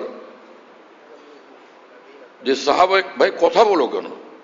চুপ করে শোনো আর পণ্ডিত হলে পিছনে যাও, জিজ্ঞেস করলে বলো, নিজের থেকে বলো কেন? খুব সাহসা হয়ে গেছে একজন। ওয়াস-সাবিকুনাল আউয়ালুনা মিনাল মুহাজিরিনা ওয়াল আনসার। তো তাফসীরে মাযহারিতে কাজী সানাউল্লাহ পানিপতি রহমতুল্লাহ আলাইহি বলেন, এখানে মিন এটা বয়ানিয়া, এটা মিন কি? তার মানে কি হলো? ওয়াস-সাবিকুনাল আউয়ালুন মিনাল মুহাজিরিন ওয়াল আনসার। রাসূলুল্লাহ সাল্লাল্লাহু আলাইহি ওয়াসাল্লামের সাহাবায়ে কেরাম যারা মুহাজির বা আনসার, তারা সকলেই একদম সাবিকিন আউয়ালিন। আল্লাহ পাক নিজে বলেন, তাদের নামই দিয়েছেন আল্লাহ তাআলা, সাহাবীদের নাম সাবিকিন আউয়ালিন। ঈমানের ক্ষেত্রে, দ্বীনের ক্ষেত্রে তারা অগ্রগামী এবং তারা ফার্স্ট ক্লাস, ফার্স্ট। ওয়া আনা আউয়ালুল মুসলিমিন। যে একজন মুসলমানের জিম্মাদারি হলো, সে বলবে মহান আল্লাহর সামনে মাথা নত তারা করবে, তাদের মধ্যে আমি একদম প্রথম সারিতে, আমি প্রথম মাথা ঝুঁকিয়ে দিলাম। আর আল্লাহ পাক নিজে বলতেছেন, আমার নবীর সাহাবীরা তারা সব আউয়ালিন। আর সাহাবীদের দুই কাফেলা, মুহাজির এবং আনসার, সকলের ব্যাপারে রব্বুল আলামিন বলতেছেন এরা সব সাবিকিন, সব আউয়ালিন। হ্যাঁ, আল্লাহ পাক যাদেরকে সাবিকিন আউয়ালিন বলেন, তাদের ব্যাপারে সমালোচনা, তাদের দোষ তালাশ করা, তাদের দোষের উপরে বই পুস্তক লেখা, এটা মুসলমানের কাজ হইতে পারে না। হ্যাঁ, এমন মুসলমানের কাজ হইতে পারে যে মুসলমানের মাথা নষ্ট, এই যে মুসলমান গুমরাহির অন্ধকারে আক্রান্ত, সে একজন গুনাহগার মুসলমান। হ্যাঁ, যদি ইমানিয়াতকে সে স্বীকার করে, বিশ্বাস করে, তাহলে সে একজন গুনাহগার মুসলমান, কিন্তু সে মুক্তাদা হইতে পারে না উম্মতের জন্য, কারণ সে পাপিষ্ঠ। উম্মতের মুক্তাদা কারা? মিনান নবিয়্যিন ওয়াস-সালিহিন, হ্যাঁ, মিনান নবিয়্যিনা ওয়াস-সিদ্দীকিন ওয়াস-শুহাদা ওয়াস-সালিহিন ওয়া হাসুনা উলাইকা রফিকা। হাসুনা উলাইকা রফিকা, আল্লাহ পাক বলছেন যে আম্বিয়া, সিদ্দিকিন, সালিহিন, শুহাদা তারাই হচ্ছে অনুসরণযোগ্য। হাসুনা উলাইকা রফিকা, যে জীবনের রাহবর বানানোর জন্য তারাই শ্রেষ্ঠ মানুষ, তারাই উত্তম মানুষ। আল্লাহ পাক পবিত্র কোরআনে বলছেন যে তাহলে যারা নষ্ট মানুষ তাদেরকে অনুসরণ করা বৈধ কিভাবে? হ্যাঁ, কথা বুঝতেছেন ভাইরা? আল্লাহ তাআলা আমাদেরকে বুঝ দান করেন। এবং কোরআন শরীফে আল্লাহ পাক বলছেন ফালা তাকুদ বাদা যিকরা মাল কওমিজ জালিমিন আইল উসাদ। আল্লাহ পাক বলেন যে যারা পাপে লিপ্ত তাদের সঙ্গে বসবাও না, তাদের সঙ্গে বসাও নিষেধ। হ্যাঁ, এবং রাসূলুল্লাহ সাল্লাল্লাহু আলাইহি ওয়াসাল্লাম এইটা এত তাকিদ করছেন যে নেক লোকের সঙ্গে চলা, মন্দ লোকের, নষ্ট লোকের, বদ্দিন লোকের থেকে দূরে থাকা, এটার ব্যাপারে এত তাকিদ করছেন যে লা ইয়াকুল তাআমাকা ইল্লা তাকিয়ুন, তোমার সঙ্গে যে খানা খাবে সেও যেন একজন মুত্তাকি মানুষ, এটা খেয়াল রাখো। হ্যাঁ, নষ্ট লোক এবং ভ্রষ্ট লোক থেকে দূরে থাকা এতটা জরুরি। কি হলো আজকে আলেমদের? আমরা বুখারী শরীফ পড়াই, মুসলিম শরীফ পড়াই, আবু দাউদ আর ফতোয়া স্বামী পড়াই, আবার গুমরা লোকের পিছনে পিছনে ছুটবো, এটা আমাদের জন্য কিভাবে সহি? আল্লাহ আমাদের সকলকে হেদায়েত দেন, বুঝ দেন। মাওলানা আহমদ আলী লাহোরী রহমতুল্লাহ আলাইহি, তিনি বিখ্যাত আলেমে দ্বীন, বড় মুফাসসির ছিলেন। তিনি বলতেন, এটা আমাকে গফরগাঁওয়ের এক বড় আলেম বুজুর্গ হযরত মাদানী শাগির মাওলানা বুরহানুদ্দিন সাহেব রহমাতুল্লাহ শুনেছিলেন। আমি এটার কোথাও দেখিও নাই, শুনিও নাই, উনি আমাকে শুনেছেন। হ্যাঁ, ইংরেজি 81-82 সালে, যে হুদাতুদ্দিন কাদ দাল্লু ফাকাদ বানাত খাসারাতুহুম ফাবাউদ্দিন বিদ-দুনিয়া ফামা রবিহাত তিজারাতুহুম। যারা দ্বীনের রাহবর তারাই আজকে পথভ্রষ্ট হয়ে গেছে। হ্যাঁ, একটাই কারণ, সেটা হলো আকাবের উম্মতের দামান ছিন্ন হয়ে যাওয়া, আকাবের দ্বীনের দামান ত্যাগ করে দেওয়া। আল্লাহ আমাদেরকে আকাবের পথে চলার জন্যই কবুল করেন। আকাবের বিরোধী সমস্ত নষ্টামির পথ থেকে আল্লাহ আমাদেরকে, সমস্ত উম্মতকে, সমস্ত উলামা তুলাবাকে হেফাজত করেন। তো কানু আফজাল হাজির উম্মাহ আবার রাহা কুলুবান, এই সোহবত, রাসূল সাল্লাল্লাহু আলাইহি ওয়াসাল্লামের সোহবতের বরকত, তারা উম্মত পৃথিবীর শ্রেষ্ঠ মানুষ, তাদের দিল আবারুল কুলুব, তাদের দিল একদম কলবে সেলিম। হ্যাঁ, কিয়ামতের ময়দানে কলবে সেলিম ছাড়া কোনো উপায় নেই। আর আব্দুল্লাহ ইবনে মাসউদ রাদিয়াল্লাহু তাআলা আনহু বলেন, এই সাহাবায়ে কেরাম সকলে ছিলেন একদম ফ্রেশ দিলওয়ালা। হ্যাঁ, একদম ফ্রেশ দিলওয়ালা। যে ফ্রেশ দিলওয়ালা, এটা অন্তরের খবর বাইরের থেকে কেমনে বোঝা যাবে? এটা একটা জটিল বিষয় না? হ্যাঁ, অন্তরের কথা সেটা কিভাবে বোঝা যায়? আল্লাহ পাক তো জানেন, আমরা তো জানি না। যেমন উলাইকাল্লাযীনা ইমতাহানাল্লাহু কুলুবাহুম লিত-তাকওয়া, সাহাবীদের শানে আয়াতে পাক যে তারা রাসূলুল্লাহ সাল্লাল্লাহু আলাইহি ওয়াসাল্লামের সঙ্গে এমন আদব করতেন। আল্লাহ পাক তাদের কথা বলেন, উলাইকাল্লাযীনা ইমতাহানাল্লাহু কুলুবাহুম লিত-তাকওয়া। এখানে ইমতিহানা মানে আখলাসা। মুফাসসিরিন লিখছেন যে আখলাসাল্লাহু কুলুবাহুম লিত-তাকওয়া, তাদের অন্তরগুলোকে আল্লাহ পাক খালেস বানাইছেন তাকওয়ার জন্য, মানে ইন্তাখাবা। আল্লাহ পাক এই অন্তরগুলোকে নির্বাচন করছেন এবং ফ্রেশ এবং খালেস মোকাম্মল বানাইছেন শুধু তাকওয়ার জন্য। এখানে তাকওয়া ছাড়া কিছু পাবা না, এটা হলো অর্থ। আখলাসা মানে এখানে তাকওয়া ব্যতীত আর কিছুই পাবা না। তাকওয়াই তাকওয়া, তাকওয়াই তাকওয়া। কথা বুঝতেছেন ভাইরা? হ্যাঁ, আর যে কুল্লু শাইইন ইয়াতারাসাউ বিমা ফিহি, অন্তরে যেটা থাকে বাইরে সেটাই ঢাললে সেটাই আসে। তো আল্লাহ পাক নিজেই যখন বলেন যে সাহাবীদের অন্তর আমার পক্ষ থেকে তাকওয়ার জন্য নির্বাচিত এবং খালেস, এখানে আর কিছু নাই, ফের তাদের সমগ্র জীবনের যা আমল সবটাই তাকওয়াওয়ালা, সবটাই তাকওয়াওয়ালা। এজন্য সাহাবায়ে কেরামের মধ্যে যে সকল এই পরস্পর একটু মতভিন্নতা অথবা ময়দানের যুদ্ধ বিগ্রহ হয়েছে, তাহলে এই আয়াতে পাকের দ্বারা প্রমাণিত হয় সেটার ভিত্তি ছিল তাদের দ্বীন, ইখলাস, তাওহীদ এবং তাকওয়া। সেটা কোনো তাদের ব্যক্তিগত গোসা ইত্যাদির কারণে অথবা দলীয় কারণে আদৌ ছিল না সেটা। কথা বুঝতেছেন? তো যে আয়াত পড়ছিলাম ওয়াস-সাবিকুনাল আউয়ালুন মিনাল মুহাজিরিন ওয়াল আনসার, এরপরে আশ্চর্য হলো ওয়াল্লাযীনা তাবাউহুম বিইহসান। এরপরে আল্লাহ পাক বলেন আমার নবীর সাহাবীরা এত উচ্চ মর্তবাওয়ালা, কিয়ামত পর্যন্ত যারা সচ্চাভাবে তাদের অনুসরণকারীও হবে, রাদিয়াল্লাহু আনহু ওয়া রাযওয়ান, এদের সকলের উপর আমি রাজি যেমন তারা আমার উপর রাজি, তাদের প্রতি আমি সন্তুষ্ট যেমন তারা আমার প্রতি সন্তুষ্ট। হ্যাঁ, এরপরে শুনে এটুকু বললে তো হয়ে যায়, আমি রাজি এদের উপর, আর কত কথা লাগে? কিন্তু আল্লাহ পাক এত খুশি, এত সীমাহীন খুশি, আল্লাহ পাক বলেন আরো কথা আছে আমার এদের ব্যাপারে। ওয়া'আদ্দা লাহুম জান্নাতিন তাজরি তাহতাল আনহার, এবং তাদের জন্য এখনই জান্নাত আমি একদম সম্পূর্ণ রেডি করে রেখে দিচ্ছি। আল্লাহু আকবার, এতটা খুশি আল্লাহ পাক তাদের প্রতি।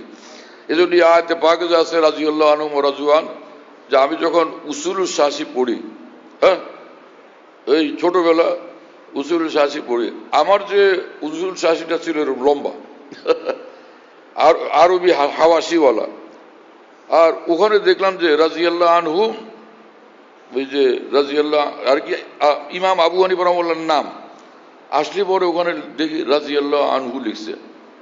আমি ভাবলাম যে কিরে, সাহাবীদের নামের সঙ্গে রাদিয়াল্লাহু আনহু বলে, এইখানে রাদিয়াল্লাহু আনহু লিখছে কেন? এই গেল একটা।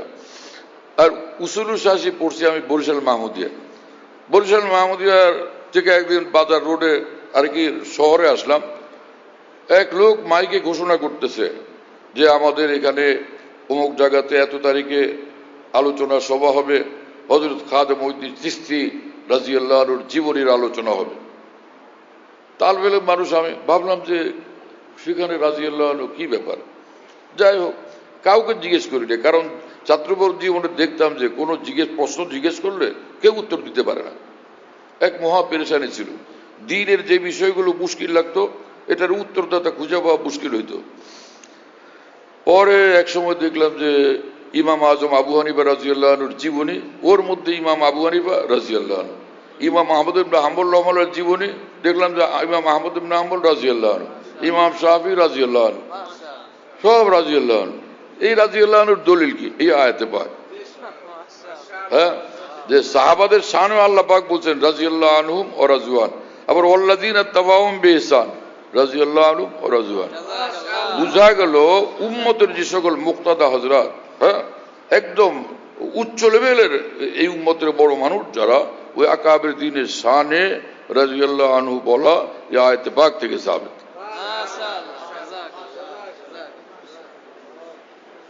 যদিও আমাদের বাংলাদেশে এটার প্রচলন নাই, ভারত পাকিস্তানে আছে কিনা। মাওলানা তাকি উসমানী সাহেবের সঙ্গে আলহামদুলিল্লাহ ওনার ঘরে যখন আমার আলোচনা হইতেছিল, তুমিও সাথে ছিলাম, মাওলানা তৈয়ব সাথে ছিল, ওই সময় ইমাম আজম রাদিয়াল্লাহু আনহু সম্পর্কে আমি কথা বলতেছিলাম, তো ওনার সামনে আমি বারবার বলতেছিলাম ইমাম আজম রাদিয়াল্লাহু আনহু। দেখি উনি কি বলে।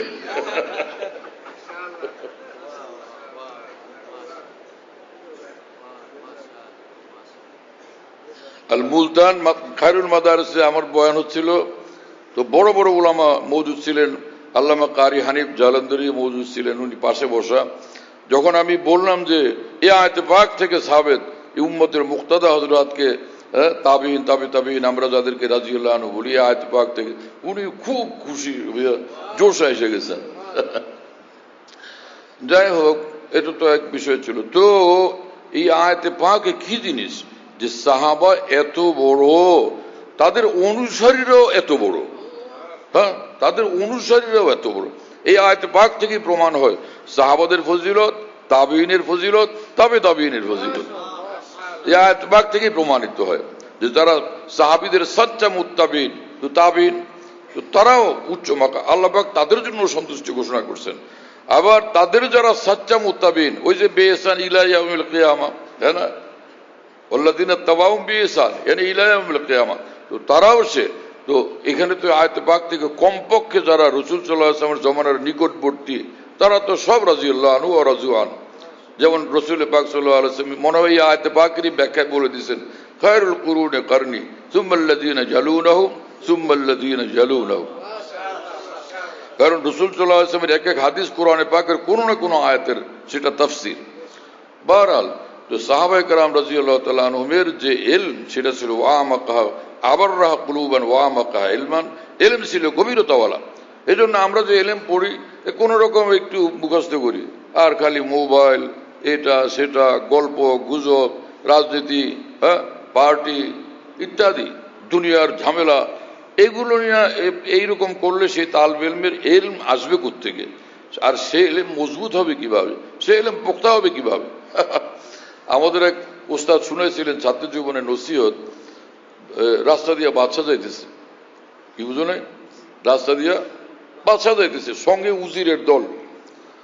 তো তালবে ইলমরা রাস্তার পাশে বসে বসে পড়তেছিল, ফালা ফালা ফালু ফালাত ফালাতা ফালনা ফালতা ফালতু ফালতু ফালতে ফালতু ফালতুন না ফালতু ফাল না, আবার ফালা ফালা ফালু ইয়া ফালু ইয়া ফালানা ইয়া ফালু তা ফালু না। এই তালবে ইলম এগুলো পড়তেছে রাস্তার পাশে বসে বসে। এক জায়গায় বসেছিল তারা কয়েকজন, আর বাদশাহ রাস্তা দিয়ে যাইতেছেন।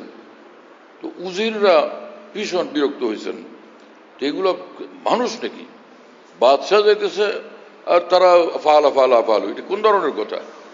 ভাই তোমরা দাঁড়াও, সালাম দাও, শ্রদ্ধা করো, কি জিনিস এটা?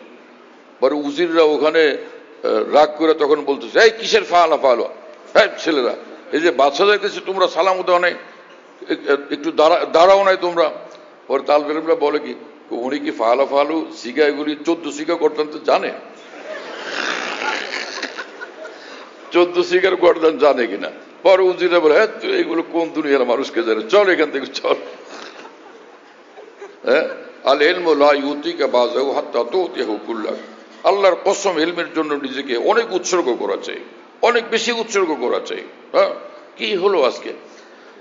হযরত শেখুল হাদিস মাওলানা জাকারিয়া রহমতুল্লাহ আলাইহি আপ বিতি কিতাবে লিখছেন, আজীব এক কিতাব। মাওলানা তাকি উসমানী সাহেব এই কিতাব পড়ার জন্য খুব তাকিদ করেন, কতগুলো কিতাব পড়তে বলেন, তার মধ্যেই একটা। হ্যাঁ, আপ বিতি, আশরাফুস সাওয়ানে, তাজকিরাতুল খলিল, যাই হোক। তো মাওলানা জাকারিয়া সাহেব রহমতুল্লাহ লিখছেন, ওনার আব্বা মাওলানা ইয়াহিয়া কান্দবী রহমতুল্লাহ, যিনি মাওলানা রশিদ আহমদ গঙ্গুহির হাতে গড়া মানুষ, তিনি মাওলানা জাকারিয়া সাহেব তালবে ইলম, তার প্রতি এত তীক্ষ্ণ দৃষ্টি রাখতেন, চুপচাপ যাইতেন আর খেয়াল রাখতেন যে জাকারিয়া কার সঙ্গে একটু দাঁড়ায় কথা বলে, কার সঙ্গে দাঁড়ায় একটু হাসলো, কার সঙ্গে 2 ওয়াক্তের নামাজ একসাথে পড়ে। এত ভীষণ কঠিন ছিলেন মাওলানা জাকারিয়া সাহেব রহমতুল্লাহ।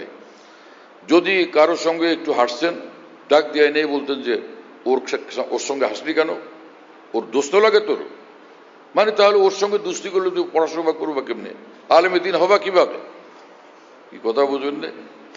মাওলানা জাকারিয়া সাহেব বলেন, লিখছেন যে একদিন আমি নামাজে দাঁড়াইলাম, নামাজের পরে আব্বা আমাকে ডাকলেন, সালামের পরেই ডাকছেন, এই যে ছেলের পাশে তুই দাঁড়াইলি, আগের ওয়াক্তের নামাজ এর সঙ্গে পড়ছস, এই ওয়াক্তের নামাজও এর সঙ্গে পড়ছস, দুস্তি হয়ে গেছে। বলে আব্বা আমি গিয়েই আল্লাহু আকবার দাঁড়ায় গেছে, আমি খেয়াল করি না যে আমার পাশে কে দাঁড়াইছে। তাই? বলে আব্বা আমি একদম জানি না কে দাঁড়াইছে, আমি জানি না, আমি গিয়ে আল্লাহু আকবার দাঁড়ায় গেছি। আচ্ছা ঠিক আছে। মানে বাবা এত নেগরানি করতেন। আমার প্রিয় বন্ধুরা, যদি আমরা আলেমে দ্বীন হইতে চাই, সত্যি আমাদেরকে এই এতটা এই কুরবানি স্বীকার করতে হবে। আমার কথা বলে তো লাভ নাই কিছু, আমরা তো আমাদের আকাবের দিনকে ফলো করি, কিন্তু আমি ওই সমস্ত আকাবের দিনের কথা শুনছিলাম ছাত্র জীবনে। আমার অবস্থা আমি তোমাদেরকে একটু বলি। আমি লালবাগ মাদ্রাসায় 5 বছর পড়ছি, সরবেকায়া থেকে দাওরা। এই 5 বছরে আলহামদুলিল্লাহ আমার সাথী মাওলানা আব্দুর রাজ্জাক সাহেব জামিয়া রহমানিয়ার শাইখে সানি, তাকে জিজ্ঞেস করো, আমি আমার সিট থেকে আমার পাশের সিটে একবারের জন্য যাইনি 5 বছরের মধ্যে। সরবেকায় না, হেদায়ালে না, জালালাইলে না, মিসকাতে না, দাওরায় না, কোনো দিন একবারের জন্য আলহামদুলিল্লাহ আমার পাশের সিটের যে সাথী, ওর সিটের মধ্যে কোনোদিন পা পড়ছিল কিনা তা আমার ইয়াদ নেই। তবে সেই সিটে যে আমি যাই নাই একবার বসার জন্য, এটা তো আলহামদুলিল্লাহ ফাইনাল। আমাদের শুধু আমার না, আমাদের সাথীরা সবাই আমরা এরকম ছিলাম, প্রত্যেকে নিজ নিজ পড়াশোনা নিয়ে ব্যস্ত, কারোর সঙ্গে কারো গল্প নাই।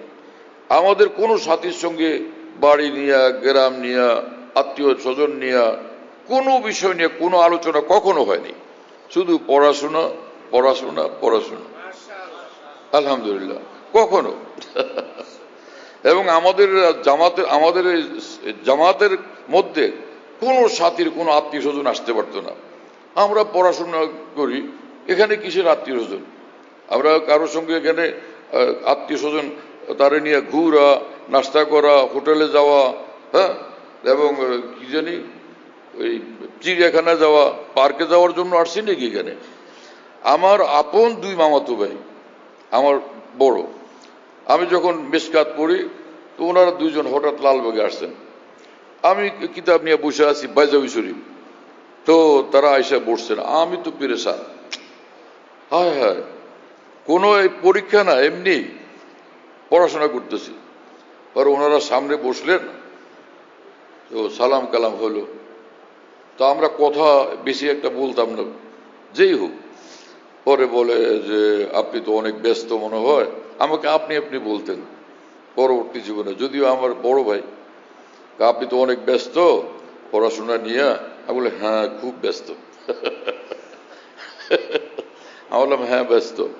আমরা তো আসছিলাম ঢাকায়, আপনাকে নিয়ে একটু ঘুরবো, বিভিন্ন জায়গায় যাব, তো কিভাবে কি হবে? আমি বললাম না, লেখাপড়ার ভীষণ ব্যস্ততা, তো আমার তো যাওয়া সম্ভব না। তাহলে আমরা তো কিচ্ছু চিনি না, কি উপায় হবে? আমিও নিজেও তো চিনি না, কারণ আমি তো শহরে ঘুরতাম না। আমি তো এখন পর্যন্ত ছাত্র জীবনের চিন্তা আমি না, এখনো ঢাকার রাস্তাঘাট যেগুলো বেশি চলাচল হয় ওইগুলো চিনি, বাকিগুলো আমি দিশা পাই না। ধানমন্ডি কতবার গেলাম, কিন্তু আমি ধানমন্ডির রাস্তাঘাট লোকেশন বুঝি না আমি। যাই হোক, তা আমি ঝটপট লিখলাম বাইতুল মোকাররম, তারপরে জাদুঘর, চিড়িয়াখানা, যে কটার নাম আমার জানা ছিল তাড়াতাড়ি এটা কাগজে লিখে দিয়ে বললাম যে গাড়িতে উঠলেই বললে ওরা নিয়ে যাবে, এই বাইতুল মোকাররম দেখেন, চিড়িয়াখানা দেখেন, জাদুঘর দেখেন। ঠিক আছে। পরে সোজা চলে গেল। কি কথা বুঝতেছ? এখন তোমরা এগুলো করতে পারবা? আমার উস্তাদ হযরত মাওলানা সালাউদ্দিন সাহেব রহমাতুল্লাহর আপন বড় ভাই, বুজুর্গ মানুষ, হযরত মাওলানা নজির আহমদ সাহেব রহমাতুল্লাহ। আমি তো তালবেলে এটা উস্তাদের কথা শুনাই। লালবাগ মাদ্রাসায় মাওলানা সালাউদ্দিন সাহেব রহমাতুল্লাহ উস্তাদ, হযরত মাওলানা হেদায়েতুল্লাহ সাহেব রহমাতুল্লাহ আমাদের মহান উস্তাদ, ওখানে তিনি মুহতামিম। মাওলানা সালাউদ্দিন সাহেব রহমাতুল্লাহর বড় ভাই মাওলানা নজির আহমদ রহমাতুল্লাহর ইন্তেকাল হয়েছে ভোলায়। আর মাওলানা নজির আহমদ রহমাতুল্লাহ হযরত মাওলানা শামসুল হক ফরিদ রহমাতুল্লাহর ঘনিষ্ঠ দোস্ত। দুজনে একসাথে দারুল উলুম দেওবন্দে এক কামরা থেকে পড়াশোনা করছেন। দুইজনের বড় গভীর দোস্তি ছিল। তো এক তো বড় ভাই, আর সদস্য হুজুরের বন্ধু। হযরত মাওলানা সালাউদ্দিন সাহেব রহমাতুল্লাহ ওই শায়েস্তা খান হলের পাশের ওই বিল্ডিংটা থেকে নিজের ব্যাগ ট্যাগ গুছিয়ে একদম হযরত মাওলানা হেদায়েতুল্লাহ সাহেব রহমাতুল্লাহ, হুজুরকে মুহাদ্দিস সাহেব বলা হতো, মুহাদ্দিস সাহেব হুজুরের রুমে আসছে। কি ব্যাপার? মুহাদ্দিস সাহেব হুজুর দেখে বলেন কি ব্যাপার? ব্যাগ ট্যাগ দেখি। আমার বড় ভাইয়ের ইন্তেকাল হয়ে গেছে, আমার এখনই লঞ্চে উঠতে হবে। বড় ভাইয়ের ইন্তেকাল হয়ে গেছে, আপনার লঞ্চে উঠতে হবে কেন? এখন হুজুরে আবার মাওলানা সালাউদ্দিন সাহেব রহমাতুল্লাহ আবার মুহাদ্দিস সাহেব হুজুরের একদম ভক্ত, ওনার কথায় উঠেন বসেন। বড় ভাইয়ের ইন্তেকাল হয়েছে, আপনার কি হয়েছে? আপনার লঞ্চে উঠতে হবে কেন? এখন মাথা নিচু করে বসে আছে। তবে বলে যে দোয়া করবেন, উনি চলে গেছেন, আপনি দোয়া করবেন। আমরা দোয়া করব, আর তো কিছু করার নাই, দোয়া করেন।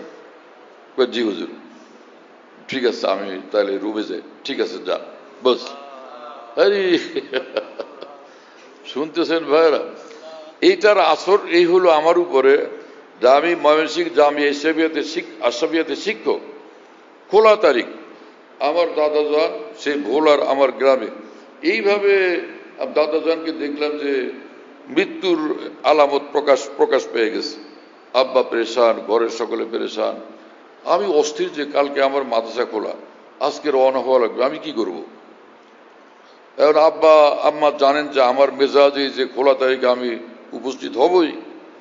হ্যাঁ, পরে আব্বা বললেন ঠিক আছে, তুমি দোয়া করো। জি আব্বা, তো আমি রওনা হই। ঠিক আছে। মনে এত কষ্ট, দাদা আমাকে পৃথিবীর সকলের চেয়ে বেশি মহব্বত করতেন, হ্যাঁ, তার সন্তানের চেয়ে বেশি।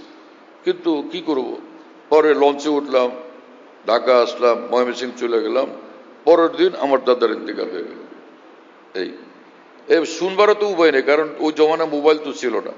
কয়েকদিন পরে জানলাম, দোয়া করছি দাদার জন্য।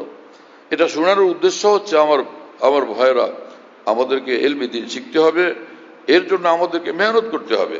শুধু কিতাব আর কিতাব, কিতাব আর কিতাব, মরেঙ্গে হাম কিতাব উপর ওরা হোগা কাফন আপনা।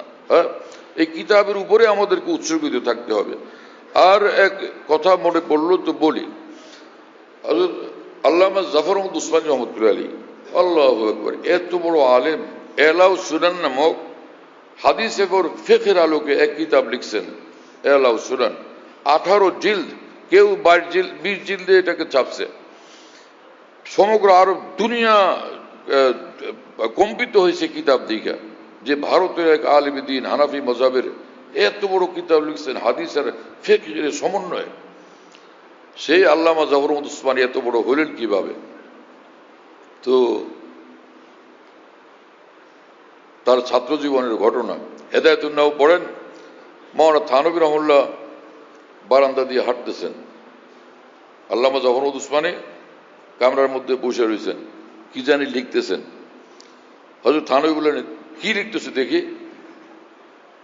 খাতা বইটা নিয়ে দেখলেন যে ওর মধ্যে মাওলানা উসমানী, তখন তো হেদায়েতুন্নাহর ছাত্র, একটা শের লিখছেন তাজা, নিজে বানায়া একটা শের লিখছেন। এতে খুশি হওয়ার কথা না? হ্যাঁ, হযরত থানভী টাস করে এক থাপড় লাগাই দিছে, আমি সে শের লিখতে লাগা, এখন থেকে কবিতা লেখা, ছন্দ লেখা শুরু করছো? এখন তো পড়াশোনার সময়, পড়ো, যোগ্যতা অর্জন করো, একদিন লিখবে তুমি, এখন কি লেখার সময় হয়েছে নাকি?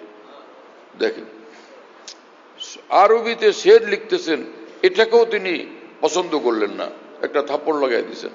মেহনত করো, কিতাবের ইলমি মেহনত করো। আল্লাহ তাআলা আমাদেরকে বুঝ দেন। হ্যাঁ, আল্লাহ তাআলা আমাদেরকে বাইরের সব ঝামেলা থেকে মুক্ত হওয়ার তৌফিক দেন। আমাদের ইলম যেন আর রাসিকিনা ফিল ইলমের এরকম ইলম আল্লাহ আমাদেরকে দান করেন। তো আল আরিফুনা বিজাতিল্লাহ ওয়া সিফাতিল্লাহ, হ্যাঁ, আল আরিফুনা বিজাতিল্লাহ ওয়া সিফাতিল্লাহ। আমার মধ্যে ইলমে দ্বীন আসছে তখন বোঝা যাবে যখন আল্লাহর মারিফত অর্জন হয়ে গেছে। আর মারিফত অর্জন হয় কখন? খালি কিতাবাদি পড়লে অর্জন হয় না। এই মারিফত জাত ও সিফাতের তখন অর্জন হবে যখন তার মধ্যে তাকওয়া পয়দা হবে, গুনাহমুক্ত এক জিন্দেগি পয়দা হবে। গুনাহমুক্ত জিন্দেগি পয়দা হলে কলব হবে নূরই নূরওয়ালা, তখন এক লাইনে সে 1000 লাইন দেখবে, তখন তার ইলম হবে গভীরতাওয়ালা। আল্লাহ আমাদেরকে সে ইলম নসিব করে দেন। আব্দুল্লাহ ইবনে মাসউদ রাদিয়াল্লাহু তাআলা আনহু বলেন, লাইসাল ইলমু বিকাসরাতির রিওয়ায়া। এই রিওয়ায়াত আমি দেখছিলাম তাফসীর ইবনে কাসিরে, লাইসাল ইলমু বিকাসরাতির রিওয়ায়া, হ্যাঁ, ওয়ালাকিন্নাল ইলমা আন কাসরাতিল খাশিয়া। যে ইলম এই না আমি অনেক জানি, অনেক বলতে পারি, অনেক লিখতে পারি, এটার নাম ইলম না। ইলম হলো খাশিয়ত আর খাশিয়ত, খাশিয়ত আর খাশিয়ত, খাশিয়ত আর খাশিয়ত। বসুন্ধরাতে হযরত মুফতি আব্দুর রহমান সাহেব রহমতুল্লাহর ওই মাদ্রাসায় একবার দস্তারবন্দির জলসা হয়েছিল। মাওলানা তাকি উসমানী সাহেব, মাওলানা রফি উসমানী সাহেব দুজনকে দাওয়াত দেওয়া হয়েছিল। ওখানে আমিও ছিলাম উপস্থিত। তো হযরত মাওলানা রফি উসমানী সাহেব রহমতুল্লাহ বয়ান করলেন। সেখানে এমন এক কথা বললেন যে ইন্নামা ইয়াখশাল্লাহ মিন ইবাদিল উলামা, भाइयों हमारे अकाबिर दीन के यहाँ जो इल्म है उस इल्म की जान है खशियत इलाहिया। ভাইরা, আমরা যে ইলমে দ্বীন শিখি, আমাদের আকাবির দ্বীনের নিকট যে জিনিসকে ইলম বলা হয়, সে ইলমের জান হলো, সে ইলমের প্রাণ হলো আল্লাহর ভয়। আহা, এই কথা আমার অন্তরকে এতটা প্রকম্পিত করছে, যখনই মনে হয় দিল ভীষণ মুতাসির হয়। আহা, কি ইলম শিখলাম। হ্যাঁ, ইলম তো আসেই নাই যদি আল্লাহর ভয় আমার ভিতরে না আসে, কোনো ইলমই আসে না। হ্যাঁ, কুল্লু মান আসাল্লাহ ফাহুয়া জাহিল, যে আল্লাহর নাফরমানিতে লিপ্ত সে জাহেল মানুষ, সে কোনোদিন আলেম দ্বীন হয় না। হ্যাঁ, যে আমাদের যে আকাবের দ্বীন ছিলেন, আল্লাহু আকবার, সব তালিব ইলমের জমানাত থেকে পাকা মুত্তাকি ছিলেন। শেখুল হাদিস মাওলানা জাকির রহমতুল্লাহ আলাইহি নিজের জমানার বড় মুহাদ্দিস ছিলেন এবং পুরস্কার টিস্যু দেও তো, তিনি গাউস ছিলেন এবং এত বড় আলেম দ্বীন ছিলেন যে আমাদের উলামায়ে দ্বীন তার নাম বলেন বাকিয়াতুস সলফ। সুবহানাল্লাহ, বাকিয়াতুস সলফ উমদাতুল খলফ, এ হলো কুদওয়াতুল খলফ। মাওলানা জাকারিয়া সাহেব রহমাতুল্লাহর লকব বাকিয়াতুস সলফ কুদওয়াতুল খলফ। সলফে সালেহিনের মধ্যে সর্বশেষ এই মানুষটা রয়ে গেছেন এখনো, আর পরবর্তীতে সকলের তিনি মুক্তাদা। এত বড় মানুষ শেখুল হাদিস মাওলানা জাকারিয়া রহমতুল্লাহ আলাইহি।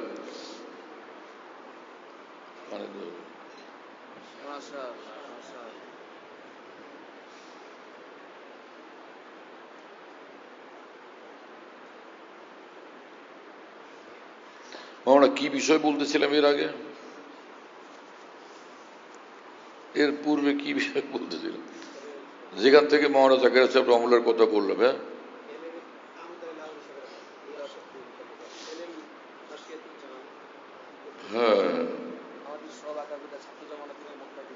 হ্যাঁ জাযাকাল্লাহ, শাবাশ। এত বড় মানুষ মাওলানা জাকারিয়া সাহেব রহমতুল্লাহ, আহা উফ, তিনি বলতেন हमारे तालिब इल्म मौलाना अबरार लोग साहब तो तालिब इल्मी के जमाने से ना इन्हीं बोलते हैं हजरत मौलाना अबरार लोग साहब, हजरत मौलाना अबरार लोग साहब तालिब इल्मी के जमाने ही से साहिब निस्बत वली अल्लाह थे। मौलाना अबरार लोग साहब तो तालिब इल्मीर जमाना থেকে সাহেব নিসবত ওলি আল্লাহ ছিলেন। সাহেব নিসবত কি জিনিস? নিসবত এক নূরের নাম, যে কামেল ঈমান আল্লাহ যাকে দান করেন তার কলবে এক নূর দান করেন। হ্যাঁ, যে নূরের কারণে সর্বক্ষণ তার কলব আল্লাহর দিকে আকৃষ্ট এবং মোতাবজ্জে থাকতে বাধ্য হয়। এই নূরুন ইয়াস্তাকিরু ফিল কলব ওয়া বিহি ইয়াসবুতু তাওয়াজ্জুহু ইলাল হক। ইমাম শাহউল্লাহ মুহাদ্দিস দেহলভী রহমাতুল্লাহ আলাইহি হুজ্জতুল্লাহ বালিগা কিতাবে লিখছেন, আমাদের আকাবির দ্বীন মাশায়েখ উম্মত বেলায়েতের যে খাস জিনিস নিসবত মা আল্লাহ, তাআল্লুক মা আল্লাহ বলেন পরিভাষায়, এটার কোরআন হাদিসের নাম হলো নূর, সরে সদর, ইনসিরা, হালাওয়াতে ঈমানি। কথা বুঝতেছেন? এই ওই জিনিসটাকে আমাদের আকাবির দ্বীন এইভাবে বলেন। আর হালাওয়াতে ঈমানি মানে, হালাওয়াত ঈমানের মানে হলো নামাজ ভালো লাগে, নামাজ মজাদার, রোজা মজাদার, সুন্নত মজাদার, তেলাওয়াত মজাদার, জিকির মজাদার এবং তাকওয়া মজাদার। হ্যাঁ, আল্লাহর দিনে সবকিছু মিঠা, সিরি, মধুর লাগে, ভালো লাগে। ইস্তেলজাজু তাআত, এই হলো এই হালাওয়াত ঈমানি। কি কথা বুঝতেছেন প্রিয় বন্ধুরা? এই যে জিনিস কত বড় দামি, আল্লাহ পাক যাকে একবার ওলি বানান আর এই নূর দান করেন, এটা আর কখনো সলব করেন না, কেড়ে নেন না। আল্লাহ পাক কখনো এটা ছিনাইয়া নেন না। মেরকাত শহরে মেশকাতে মুল্লা আলী কারি বলেন, ওয়াকাদ ওয়ারাদা আন্না হালাওয়াতাল ঈমান ইজা দাখালাত কলবান লা তাখরুজু মিনহু আবাদা। হালাওয়াত ঈমানে যার অন্তরে আল্লাহ পাক একবার দান করেন, এখান থেকে আর এটা কখনো বের হয় না, এটাকে আল্লাহ পাক সলব করেন না। এজন্য হাকিমুল উম্মত থানভী রাহিমাহুল্লাহ বলেন, নিসবত মা আল্লাহ কখনো মাসলুব হয় না, হ্যাঁ মাস্তুর হয়। যে যাকে আল্লাহ পাক তাআল্লুক মা আল্লাহ দেন, এটা আর কখনো ছিনায় নেন না। হ্যাঁ, কখনো কোনো ওলি আল্লাহ, সে তো নবী না, তার দ্বারা কোনো গুনাহ হয়ে গেলে তো আকাশে সূর্য আছে মেঘে ঢাকা, অনুরূপ ভাবে কোনো গুনাহ হয়ে গেলে নিসবত মা আল্লাহর সূর্য ভিতরে তো আছে, কিন্তু মেঘের গুনাহের মেঘে ঢাকা পড়ে গেছে। তওবা ইস্তেগফার করলে আবার এটা পরিষ্কার হয়ে যাবে। যখন মেঘ সরে গেলে আবার সূর্য দেখা যাবে, আবার কিরণমালা আসতে থাকবে। কিন্তু হযরত থানভীর কিতাবে কোনো কোনো জায়গায় আছে ফলা বুজুর্গ কি নিসবত সলভ হয়ে, ওখানে সলভ মানে কিছুক্ষণের জন্য সেটা মাস্তুর হয়ে গেছে। এগুলো আকাবের এই সকল কথা ব্যাপকভাবে না জানা থাকলে তো ভুল বুঝবে, অ্যাক্সিডেন্ট করবে মানুষ। হ্যাঁ, যাই হোক, কত কথা আলোচনা হয়েছে ভাই। হ্যাঁ, তো আব্দুল্লাহ ইবনে মাসউদ রাদিয়াল্লাহু আনহু কেমনে বলেন আবার রাহা কুলুবান, তাদের সকলের কলব একদম পাক সাফ। তো আব্দুল্লাহ ইবনে মাসউদ রাদিয়াল্লাহু আনহুর কাছে কোনো দলিল ছিল। সে এক দলিল এই হইতে পারে উলাইকা আল্লাযিনা ইমতাহানাল্লাহু কুলুবাহুম লিত্তাকওয়া। আল্লাহ পাক নিজে কোরআনে কারিমে বলছেন যে তাদের কুলুবকে আল্লাহ পাক খালেস বানাইছেন তাকওয়ার জন্য। কি যখন কলব তাকওয়া বলা তো আবারুল কুলুব, হ্যাঁ, আবার এই যে মুহাম্মাদুর রাসূলুল্লাহ ওয়াল্লাযিনা আমানু মাআহু আশিদ্দাউ আলাল কুফফার রুহামাউ বাইনাহুম তারাহুম রুকআন সুজদা ইয়াবতাগুনা ফাজলাম মিনাল্লাহ ওয়া রিজওয়ানা। এই আয়াতে পাক দলিল সব সাহাবা সিদ্দিকিনের মর্তবাওয়ালা ছিলেন। কিভাবে দলিল? যে প্রথম হলো আশিদ্দাউ আলাল কুফফার, তারা কাফেরদের বিরুদ্ধে, আল্লাহর দুশমনদের বিরুদ্ধে কঠিন থেকে কঠিন, আর ঈমানওয়ালাদের প্রতি একদম সে নরম কোমল প্রাণ। তো ওখানে যে হাদিস শরীফ আছে মান আহাব্বা লিল্লাহ ওয়া আবগাযা লিল্লাহ ওয়া আতা লিল্লাহ ওয়া মানা লিল্লাহ ফাকাদ ইস্তাকমালা লিমান। ইস্তাকমালা এখানে কাসরাতুল মাবানি তাদুল্লু আলা কাসরাতুল মানি। আকমালার অর্থ কামেল বানানো, আর ইস্তাকমালা মানে একদম কামালের শীর্ষে পৌঁছে দাও। তাহলে সাহাবায়ে কেরাম সকলেই তো এরকম ছিলেন। আহাব্বা লিল্লাহ আবগাযা লিল্লাহ আতা লিল্লাহ মানা লিল্লাহ। আল্লাহ নিজে বলেন আশিদ্দাউ আলাল কুফার রুহামাউ বাইনাহুম। তাহলে তারা ইস্তাকবালাল ঈমান, আর ঈমানের সবচেয়ে কামেল দরজা সিদ্দিকীনের মর্তবা। কি কথা বুঝতেছো ভাইরা? হ্যাঁ। এরপর আল্লাহ পাক বলেন তারাহুম রুকআন সুজদা ইয়াবতাগুনা ফাজলাম মিনাল্লাহ ওয়া রিজওয়ানা। তারা রিজিক চান আল্লাহর থেকে, আর 24 ঘন্টা তাদের দিলের কাইফিয়ত হলো ইয়াবতাগুনা রিজওয়ানা, আল্লাহ পাকের সন্তুষ্টির তালাশে বেচেন থাকেন। 24 ঘন্টা যার নজর আল্লাহ পাকের রেজার উপর থাকে আর কিছুর উপর না, সে সিদ্দিকীনের মর্তবাওয়ালা। কারণ মুফাসসিরিন লিখছেন as-সিদ্দিক আল্লাযী ইয়াবযুলুল কাউনাইন ফি রিজা মাহবুবি। সিদ্দিক ওই মুমিনকে বলে যে দুজাহানের থেকে নজর তার সরে যায়, এক আল্লাহর উপর নজর স্থির হয়ে যায়। কি কথা বুঝতেছেন ভাইরা? যে সাহাবা তো সব সিদ্দিকীনের মর্তবাওয়ালা। তো মাওলানা গঙ্গুই যে কথা বলছেন যে প্রত্যেক সাহাবী রাসূলুল্লাহ সাল্লাল্লাহু আলাইহি ওয়াসাল্লামের নিকট ঈমান গ্রহণের পর সিদ্দিকীনের মর্তবা প্রাপ্ত হয়ে যেতেন, সে কথা তো শতভাগ সহি। তা আমি বলতেছিলাম কোরআন শরীফ আল্লাহ পাক বলেন আমিনু কামা আমানান নাস। আর নাস কারা?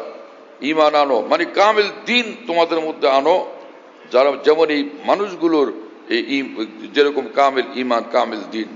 আর নাস ওখানে তো আলিফ লাম আদে খারেজি। তো সেই মানুষগুলো কারা? কে? আবু লাহাব আবু জাহলরা, মুনাফিকিনরা, ইহুদিরা, নাসারারা, আর বাকি থাকলো মুমিনিন। তো মুমিনিন যারা সব সাহাবা, তার মানে হলো আমিনু কামা আমানা আসহাবু মুহাম্মদ সাল্লাল্লাহু আলাইহি ওয়াসাল্লাম। মুফাসসিরিন সব এই তাফসীরই করছেন। আমিনু কামা আমানান নাস, তার মানে হলো তাদের মতো ঈমান চাই তোমাদের মধ্যে, তাদের মতো দ্বীন চাই তোমাদের মধ্যে, তাদের মতো আখলাক চাই তোমাদের মধ্যে, তাদের মতো আমাল চাই তোমাদের মধ্যে। এই আয়াতে পাক প্রমাণ করে সব সাহাবা মেয়ারে হক। এই আয়াতে পাক তার দলিল। কি কথা বুঝতেছেন প্রিয় বন্ধুরা? কোথায় মৌলবী মোল্লার দল, মুফাক্কির ইসলামের দল, যারা সাহাবায়ে কেরামকে মেয়ারে হক বলে না এবং মানে না? এদের আমাদের উলামায়ে কেরাম বড় বড় এখনো মজুদ আছেন। এত বড় আলেমদের দরকার নেই, তোমরা আমার সঙ্গে বহস করো। আমাদের বড় বড় আকাবের দিন এখনো মজুদ আছেন, ওনাদের দরকার নাই। পয়লা আমার লগে বহস করো, আমি চ্যালেঞ্জ করি। এরপরে আমি কুলাইতে না পারলে ওনাদেরকে খবর দিব ইনশাআল্লাহ। কিন্তু ইনশাআল্লাহ তাদেরকে খবর দেওয়ার দরকার হবে না, তোমাদের জবাব দেওয়ার জন্য আমি যথেষ্ট ইনশাআল্লাহ। আল্লাহ পাকের মেহেরবানি।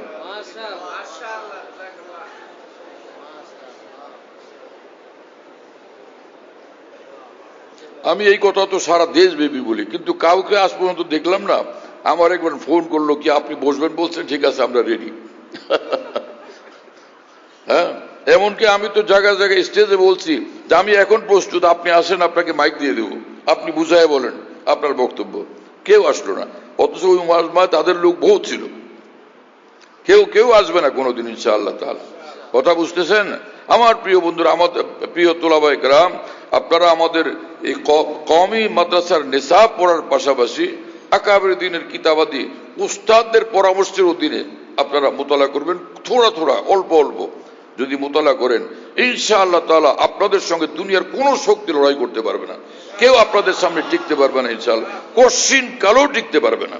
হ্যাঁ, ওয়ালা তাহিনু ওয়ালা তাহজানু ওয়া আনতুমুল আলাউনা ইন কুনতুম মুমিনিন। তোমাদের কোনো টেনশন করতে হবে না, তোমাদের কোনোভাবে হিম্মত হারা হওয়ার প্রশ্ন উঠবে না, তোমরা যদি কামিল দিন ওয়ালা হও। আর কামিল দিন আসবে মহান আকাবের দিনের দিনই জিন্দিগি আর তাদের উলুম মারিফের অনুসরণে, তাদের তালিমাতের অনুসরণে ইনশাআল্লাহ তাআলা আমরা আকাবের দিনের রাস্তায় চলবো ইনশাআল্লাহ তাআলা।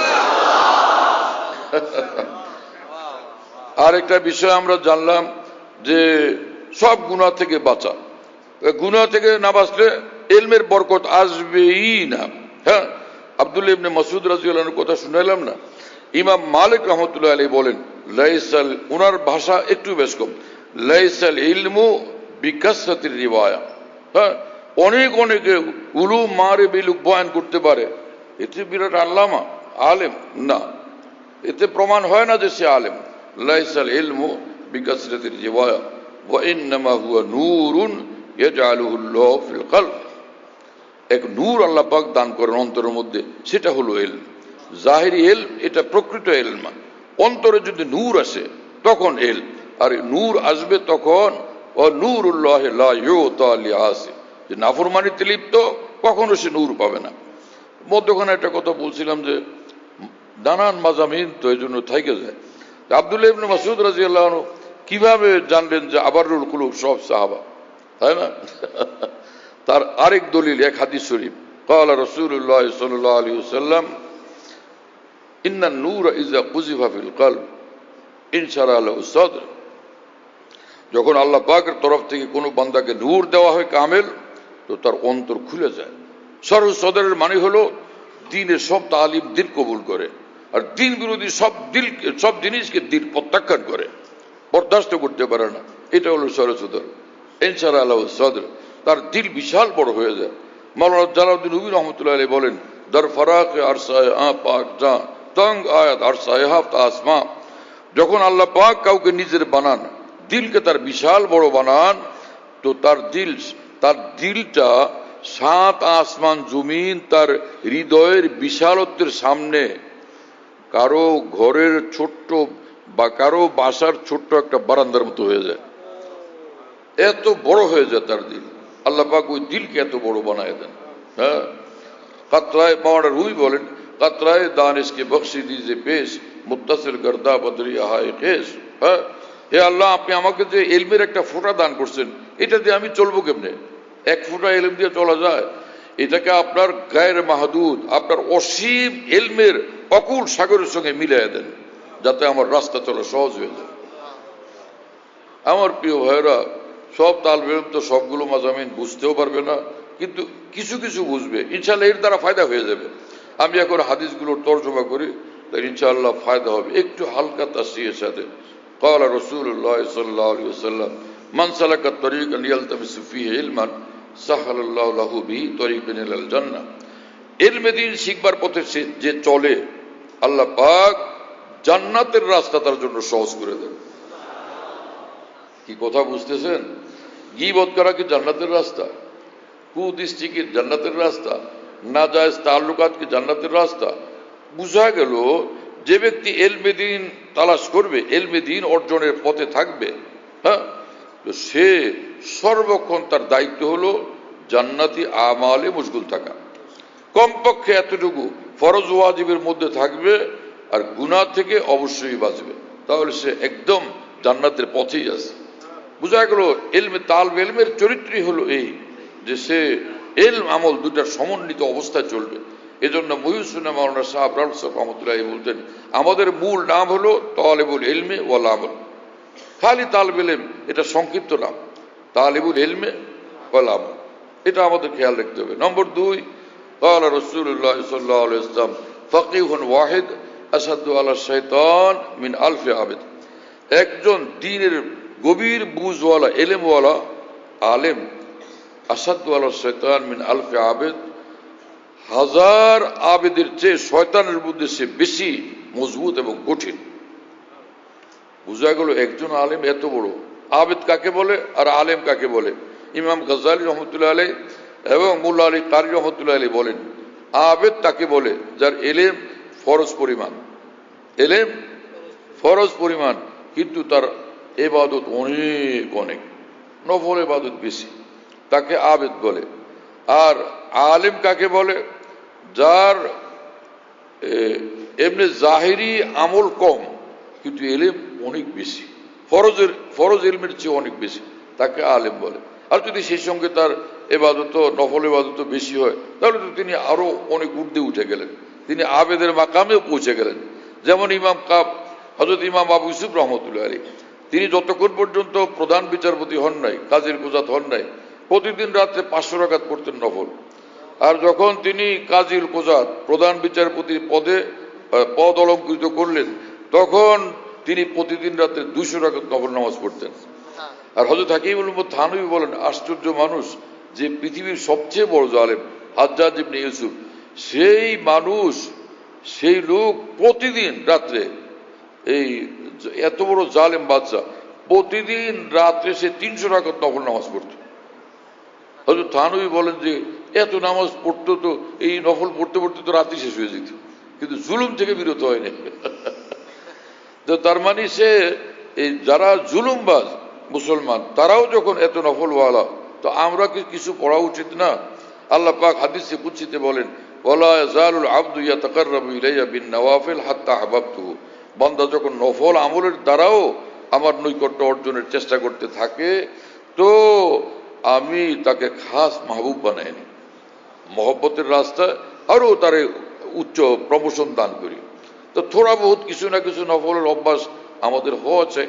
হ্যাঁ, আসাতুজা গ্রামের নেগরানিতে, আসাতুজা গ্রাম মশওয়ারায়, একটা দিনই মাদ্রাসার মধ্যে বড় জিনিস হলো, মাদ্রাসার যিনি মুহতামিম, মাদ্রাসার যিনি যারা পরিচালক, তাদের মানসা কি, তাদের উসুল কি, তাদের কাওয়ানিন কি, সেটার লেহাজ রাখা একদম কর্তব্য। তারা এগুলো করেন নিজেদের স্বার্থে না, এই তোলাবা একরামকে যোগ্য আলেম, বড় আলেম, আকাবের দিনের সাচ্চা ওয়ারিস বানানোর এই ফিকিরের উপর ভিত্তি করে। এজন্য সেই বিষয়গুলোকে এড়াইয়া যাওয়া কোনোভাবেই আমাদের জন্য মঙ্গলজনক না। বারহাল দুইটা হাদিস হলো না। তো হযরত হাকিমুল উম্মত থানভী বলেন, এখানে ফকিহুন যে বলা হয়েছে, এই ফকি মানে এই যে ফিকহের ফকি না, ফতোয়া শাস্ত্রের ফকি, বা এই যে ইসলামের যে আকায়েদার ফিকহ, একটা ফিকহের শাস্ত্র, এই হাদিসে সেটা উদ্দেশ্য না। হ্যাঁ, আল্লামা হযরত শেখ আব্দুল ফাত্তাহ আবু কুদ্দা বলেন, যেখানে কোরআন হাদিসে সুন্নাহ শব্দ আসছে, ওটা একটা জায়গাতেও এই ফরজ, ওয়াজিব, সুন্নত, এই সুন্নত সেখানে উদ্দেশ্য না। সব জায়গাতে কোনো সুন্নাহ মানি আর শরিয়া, সুন্নাহ মানি শরীয়ত, শরীয়ত। হ্যাঁ, এগুলো এই জন্য হঠাৎ একটু মনে পড়লে বলি, এতে মুক্তাসার কথায় একটা গুরুত্বপূর্ণ জিনিস জানা হলো। হযরত থানভী বলেন, যেখানে ফকিহুন ওয়াহিদ আসাদু আলা শাইতান মিন আলফ আবিদ মানি, যা আল্লাহ তাকওয়ার পথে, যা ইলম জরুরি ইলম, সেই সঙ্গে তাকওয়ার পথে যাকে আল্লাহ পাক দ্বীনের গভীর ফাহম দান করেন, সেই ফিকহ এখানে মুরাদ, সেই তাফাক্কুহ ফিদ্দীন মুরাদ এখানে। যেটা আরেক হাদিস শরীফে আল্লাহ পাক জাল্লা জালালুহু ওয়া মানহু ওয়া আলু বলেন, মান ইউরিদিল্লাহু বিহি খায়রান ইউফাক্কিহু ফিদ্দীন, এরপরে ওয়ায়ুলহিমহু রুশদা। আল্লাহ পাক যাকে আল্লাহর দ্বীনের ক্ষেত্রে গভীর সমঝ দিতে চান, আল্লাহ পাক যাকে মহাকল্যাণ দিতে চান, মস্ত বড় কামিয়াবি, শীর্ষ কামিয়াবি দিতে চান, খায়রানের মধ্যে তানবীর লিতাজিম, ইউফাক্কিহু ফিদ্দীন, আল্লাহ পাক তাকে দ্বীনের গভীর সমঝ দান করেন, গভীর সমঝ দান করেন।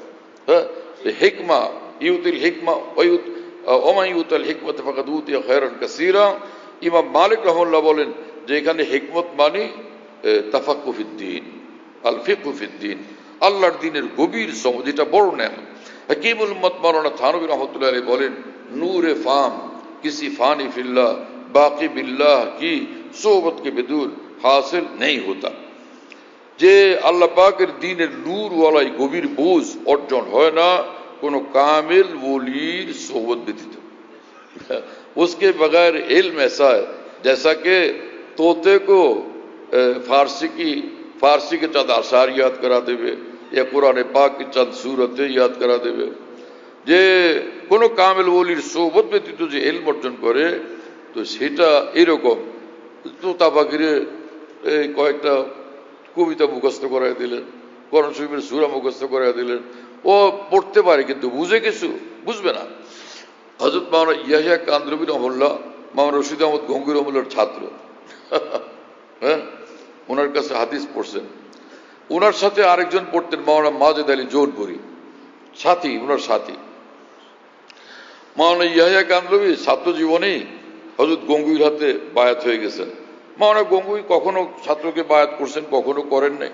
হযরত হাকিমুল উম্মত থানভী হুসনুল আজিজ কিতাবে বলছেন, আমি সাধারণত তালেব ইলমকে বায়াত করি না, लेकिन अगर ज्यादा इश्तियाक देखता हूं तो कर भी लेता हूं।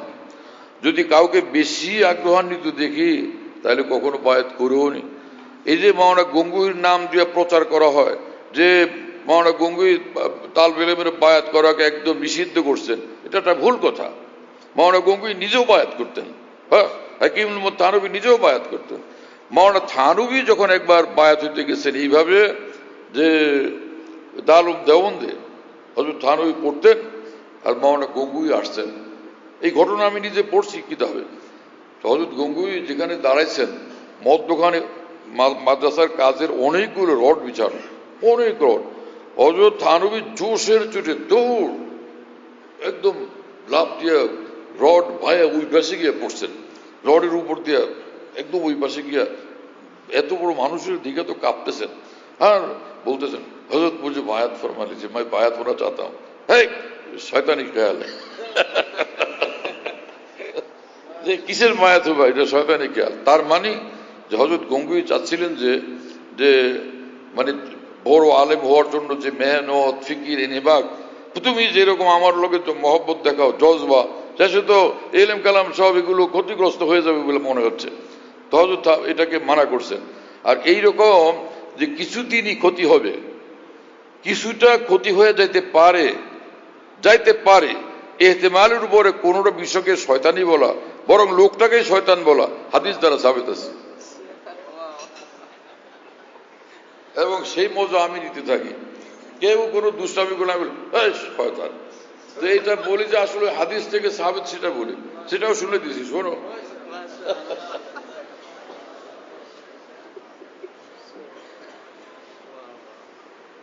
বকা দিল, তার হাদিস থেকে দলিল পেশ করতেছি। কি সেটা?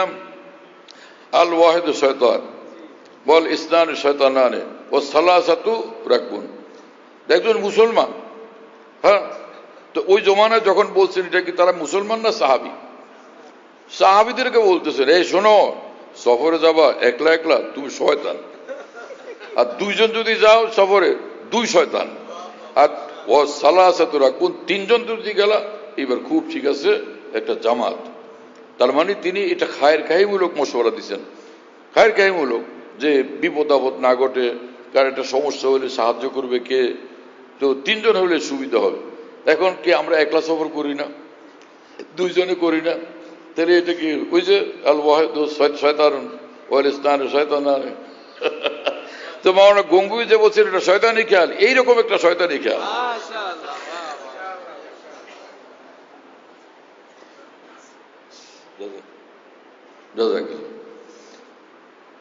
তো কয়টা হাদিস বললাম আমি? তিনটা, অনেকগুলো পড়ছিলাম তো। আরেকটা হচ্ছে রসুল আকরাম সাল্লাল্লাহু আলাইহি ওয়াসাল্লাম বলছেন, কিয়ামতের দিন আল্লাহ রসুল সাল্লাল্লাহু আলাইহি ওয়াসাল্লামের সবচেয়ে নিকটবর্তী হবে ওই মানুষ যে মুত্তাকি। আল মুত্তাকুন মান কানু ও হাইসু কানু। হ্যাঁ, মুত্তাকি হওয়া জরুরি, মুত্তাকি হওয়া জরুরি। আমরা সকলে মুত্তাকি হওয়ার চেষ্টা করবো ইনশাআল্লাহ।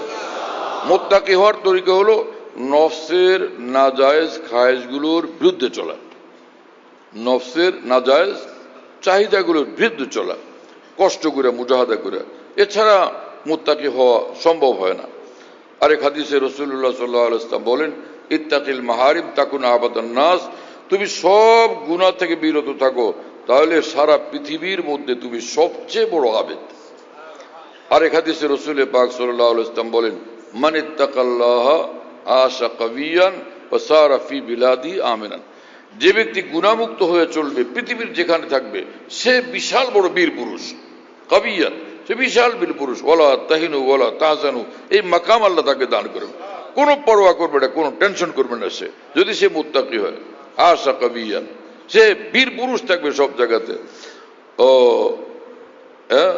আশা কবিয়ান ও সারাফি বিলাদি আমিনান, দুনিয়ার যেখানে যাবে আল্লাহ পাকের তরফ থেকে তাকে আল্লাহ পাক নিরাপত্তা দিবেন, সুকুন, ইতমিনান, করার, আফিয়ত, ইতমিনান। আল্লাহ তাআলা আমাদেরকে তৌফিক দেন এবং কবুল করেন। ওয়া আখিরু দাওয়ানা আলহামদুলিল্লাহি রাব্বিল আলামিন ওয়া সাল্লাল্লাহু আলা নবিয়িল কারীম। তো মোহতামিম সাহেব অনেক সুযোগ দিচ্ছেন আমাকে। তোমরা ভাই একজন ভালো আলেম, একজন যোগ্য আলেমী দ্বীনকে মোহতামিম হিসাবে পাইছো, আল্লাহ তাআলা কদর করেন এবং আল্লাহ পাক তাকে অনেক সালাহিয়ত দিয়েছেন। আমাদের বড়দের সঙ্গে উঠা বসার তৌফিক, হযরত সাহারদি রহমুল্লাহর মজলিসে দৌড় ধাপ করতে থাকছেন, পরবর্তী সময়ও আমাদের বুজুর্গানের সঙ্গে জুড়ে থাকছেন। আল্লাহ তাআলা তাকে ইলমি আমলি তারাক্কিয়াত আজিমা নসিব করেন, অনেক বেশি মকবুলিয়ত মাহবুবিয়ত দান করেন, আমাদের আকাবের দ্বীনের সচ্চা ওয়ারিস রূপে কবুল করেন। আলহামদুলিল্লাহ রাব্বিল আলামিন ওয়াসসালাতু ওয়াসসালামু আলা সাইয়্যিদিল মুরসালিন ওয়া আলা আলিহি ওয়া আসহাবিহি আজমাইন। আল্লাহুম্মা সাল্লি আলা সাইয়্যিদিনা মাওলানা মুহাম্মদ ওয়া আলা আলি সাইয়্যিদিনা মাওলানা মুহাম্মদ ওয়া বারিক ওয়া সাল্লিম।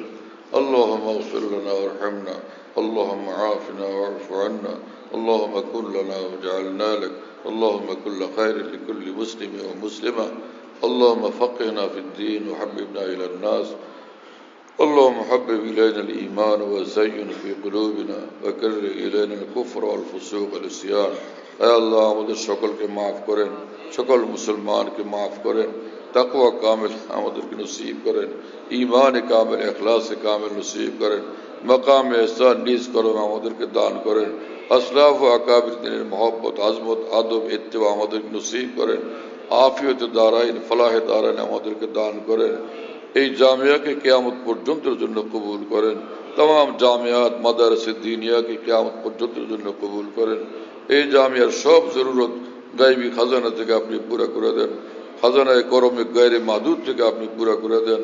আজি বাদশাহ মিয়া সাহেব, যিনি এই প্রতিষ্ঠানের পরিচালক, এই প্রতিষ্ঠানের জন্য এত ফিকির, মহব্বত, দরদ, এইভাবে কুরবানি পেশ করতেছেন, এই মানুষটাকে আল্লাহ দুনিয়া আখিরাতে উচ্চ মর্যাদা দান করেন, তার হায়াতে আজিমুশান বরকত দেন, সেহত আফিয়তে কামিলের সাথে তাকে আজিমুশান হায়াত দান করেন, অনেক বড় হায়াতে তয়্যিবা তওয়িলা নসিব করেন, আরো বড় বড় দ্বীনি কাজ করার জন্য আল্লাহ তার মানসা মোতাবেক তাকে তৌফিক দান করেন, তার সন্তানাদিকে হেফাজত করেন।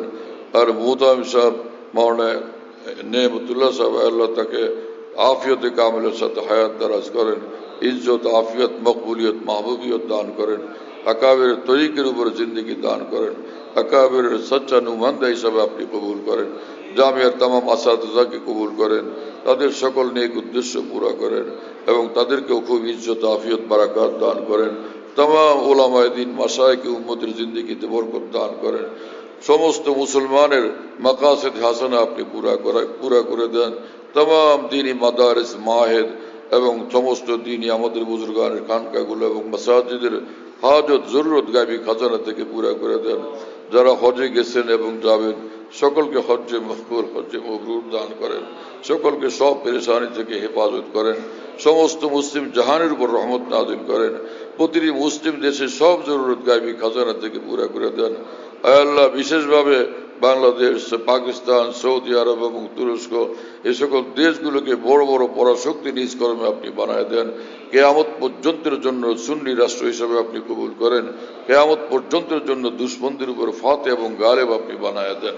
আয় আল্লাহ, ইসরায়েলকে ধ্বংস করেন, নেতানিয়াহুকে ধ্বংস করেন। আয় আল্লাহ, ফিলিস্তিনকে সুবিশাল ইসলামী রাষ্ট্র আপনি বানায় দেন। আয় আল্লাহ, আপনি দয়া করেন, আপনি মেহেরবানি করেন, ইসলামের দুশমনদেরকে আপনি ধ্বংস করে দেন, দ্বীনের দুশমনদেরকে ধ্বংস করে দেন, মুসলমানদের দুশমনদেরকে আপনি ধ্বংস করে দেন। আয় আল্লাহ, আমাদের সব দোয়া মুনাজাতকে রহমতুল আলামিন সৈয়দুল মুরসালিন খাতিমুন নবিয়্যিন সাল্লাল্লাহু আলাইহি ওয়াসাল্লামের বরকতে কবুল করেন। আয় আল্লাহ, এই জামিয়ার সব তুলাবায়ে কেরামকে, সমস্ত জামিয়াত মাদারিসের তুলাবায়ে কেরামকে বড় বড় আলিম দ্বীন, ফকিহ ফিদ্দীন, আল্লাহ ওয়ালা এবং ওয়ারিস আকাবির দ্বীন বানায় দেন। اللهم ربنا تقبل منا إنك أنت السميع العليم وتب علينا إنك أنت التواب الرحيم সুবহান রাব্বিকা রাব্বিল ইজ্জাতি আম্মা ইয়াসিফুন ওয়া সালামুন আলাল মুরসালিন আলহামদুলিল্লাহি রাব্বিল আলামিন সাল্লাল্লাহু আলা নবী। আমাদের ঢালকানগর খানকাহে যেখানে আমি আছি, আমাদের এখানে যদিও খানকাহে আমাদের আশাফি আছে, কাছাকাছি আরেকটা আছে, তাই না? তো আমরা এখানে এই নামে এখন এটাকে বলি যে খানকা ইয়াদগারে হাকিমুল উম্মত। বলো খানকা ইয়াদগারে হাকিমুল উম্মত, বলো সবাই খানকা ইয়াদগারে হাকিমুল উম্মত। মনে রাখো, বলো খানকা ইয়াদগারে হাকিমুল উম্মত। হাকিমুল উম্মতের স্মৃতি এখানে স্মরণকারী খানকা। হ্যাঁ, হাকিমুল উম্মতের কথাবার্তায় আলোচনা হয় আলহামদুলিল্লাহ। একটা নাম, কিন্তু তামাম আকাবের কথাই আলোচনা হইতে থাকে আলহামদুলিল্লাহ। বাইতুল হক জামে মসজিদ, ছাপড়া মসজিদ বলে, 5 তলা বিল্ডিং, ওটার নাম ছাপড়া মসজিদ। সেই পুরানো নাম এটা আছে। তো ছাপড়া মসজিদ, সেখানে প্রত্যেক ইংরেজি মাসের দ্বিতীয় বৃহস্পতিবার আসর থেকে রাত 10টা সাড়ে 10টা পর্যন্ত এখানে মাসিক ইজতেমা হয়। যাদের সহজে আসা সম্ভব আসবার চেষ্টা করবেন ইনশাআল্লাহ, মাসে একদিন ইনশাআল্লাহ তাআলা মজলিসের দ্বারা ফায়দা হবে। আল্লাহ তাআলা কবুল করেন। এখানে যে মাসিক মজলিস হয়, খোলাফায়ে কেরাম যারা আছেন সারা দেশে নিজ নিজ জায়গার থেকে মাইক লাগায় সেটা শোনার ইহতেমাম করলে ভালো হবে। কমপক্ষে এতটুকু যে এশার নামাজের পরে, সেদিন ইজতেমার দিন এশার নামাজের পরে যেটুকু মজলিস হয়, কিতাব থেকে পড়ে শোনানো হয়, তারপরে আমি নিজে মজলিসে বসি, হয়তো কথা বলি। তো সেই অন্তত এশার পরের অংশটুকু যেন সারা দেশের খোলাফায়ে কেরাম নিজের জায়গা থেকে শুনবার ব্যবস্থা করা নিরাপদে সম্ভব হলে সেটা করবেন। আল্লাহ তাআলা কবুল করেন। খানকা বিডি এই অ্যাপস, এটা খুলতে পারলে ওর মধ্যে বয়ান, কবিতা, বুকস ইত্যাদি সব একসঙ্গে পাওয়া যায়। খানকা বিডি হলো এরকম, স্পেলিং হলো KHANQAH, এর সঙ্গে লাগালাগি বিডি, খানকা বিডি। এই অ্যাপসটা খুললে ওর ভিতরে বয়ানগুলো পাওয়া যায়। এটা ডাইরেক্ট শোনা যায় কি, এবং ডাইরেক্ট শোনা যায়। হযরত দামাত বারাকাতুহুর বয়ান, যেখানে বয়ান করেন, সব বয়ান নেটের মাধ্যমে, টেলিগ্রামের মাধ্যমে পাওয়া যাচ্ছে। হযরত দামাত বারাকাতুহু যখন বয়ান করেন, বয়ানটা আমরা দেশ বিদেশ থেকে, দুনিয়ার যে কোনো জায়গা থেকে আমরা পেতে পারি। এই জন্য মুফতি শহীদুল ইসলাম শাহ হুজুরের নম্বরে যোগাযোগ করবেন, 01715 80 18 69, 80 18 69, 01715 80 18 69। যাতে মনে থাকবে ইনশাআল্লাহ সবার। 01715 80 18 69। বলো ভাই, 01715 80 18 69। অনেক সোজা তো ভাই, মাশাআল্লাহ, অনেক সোজা করে দিছে।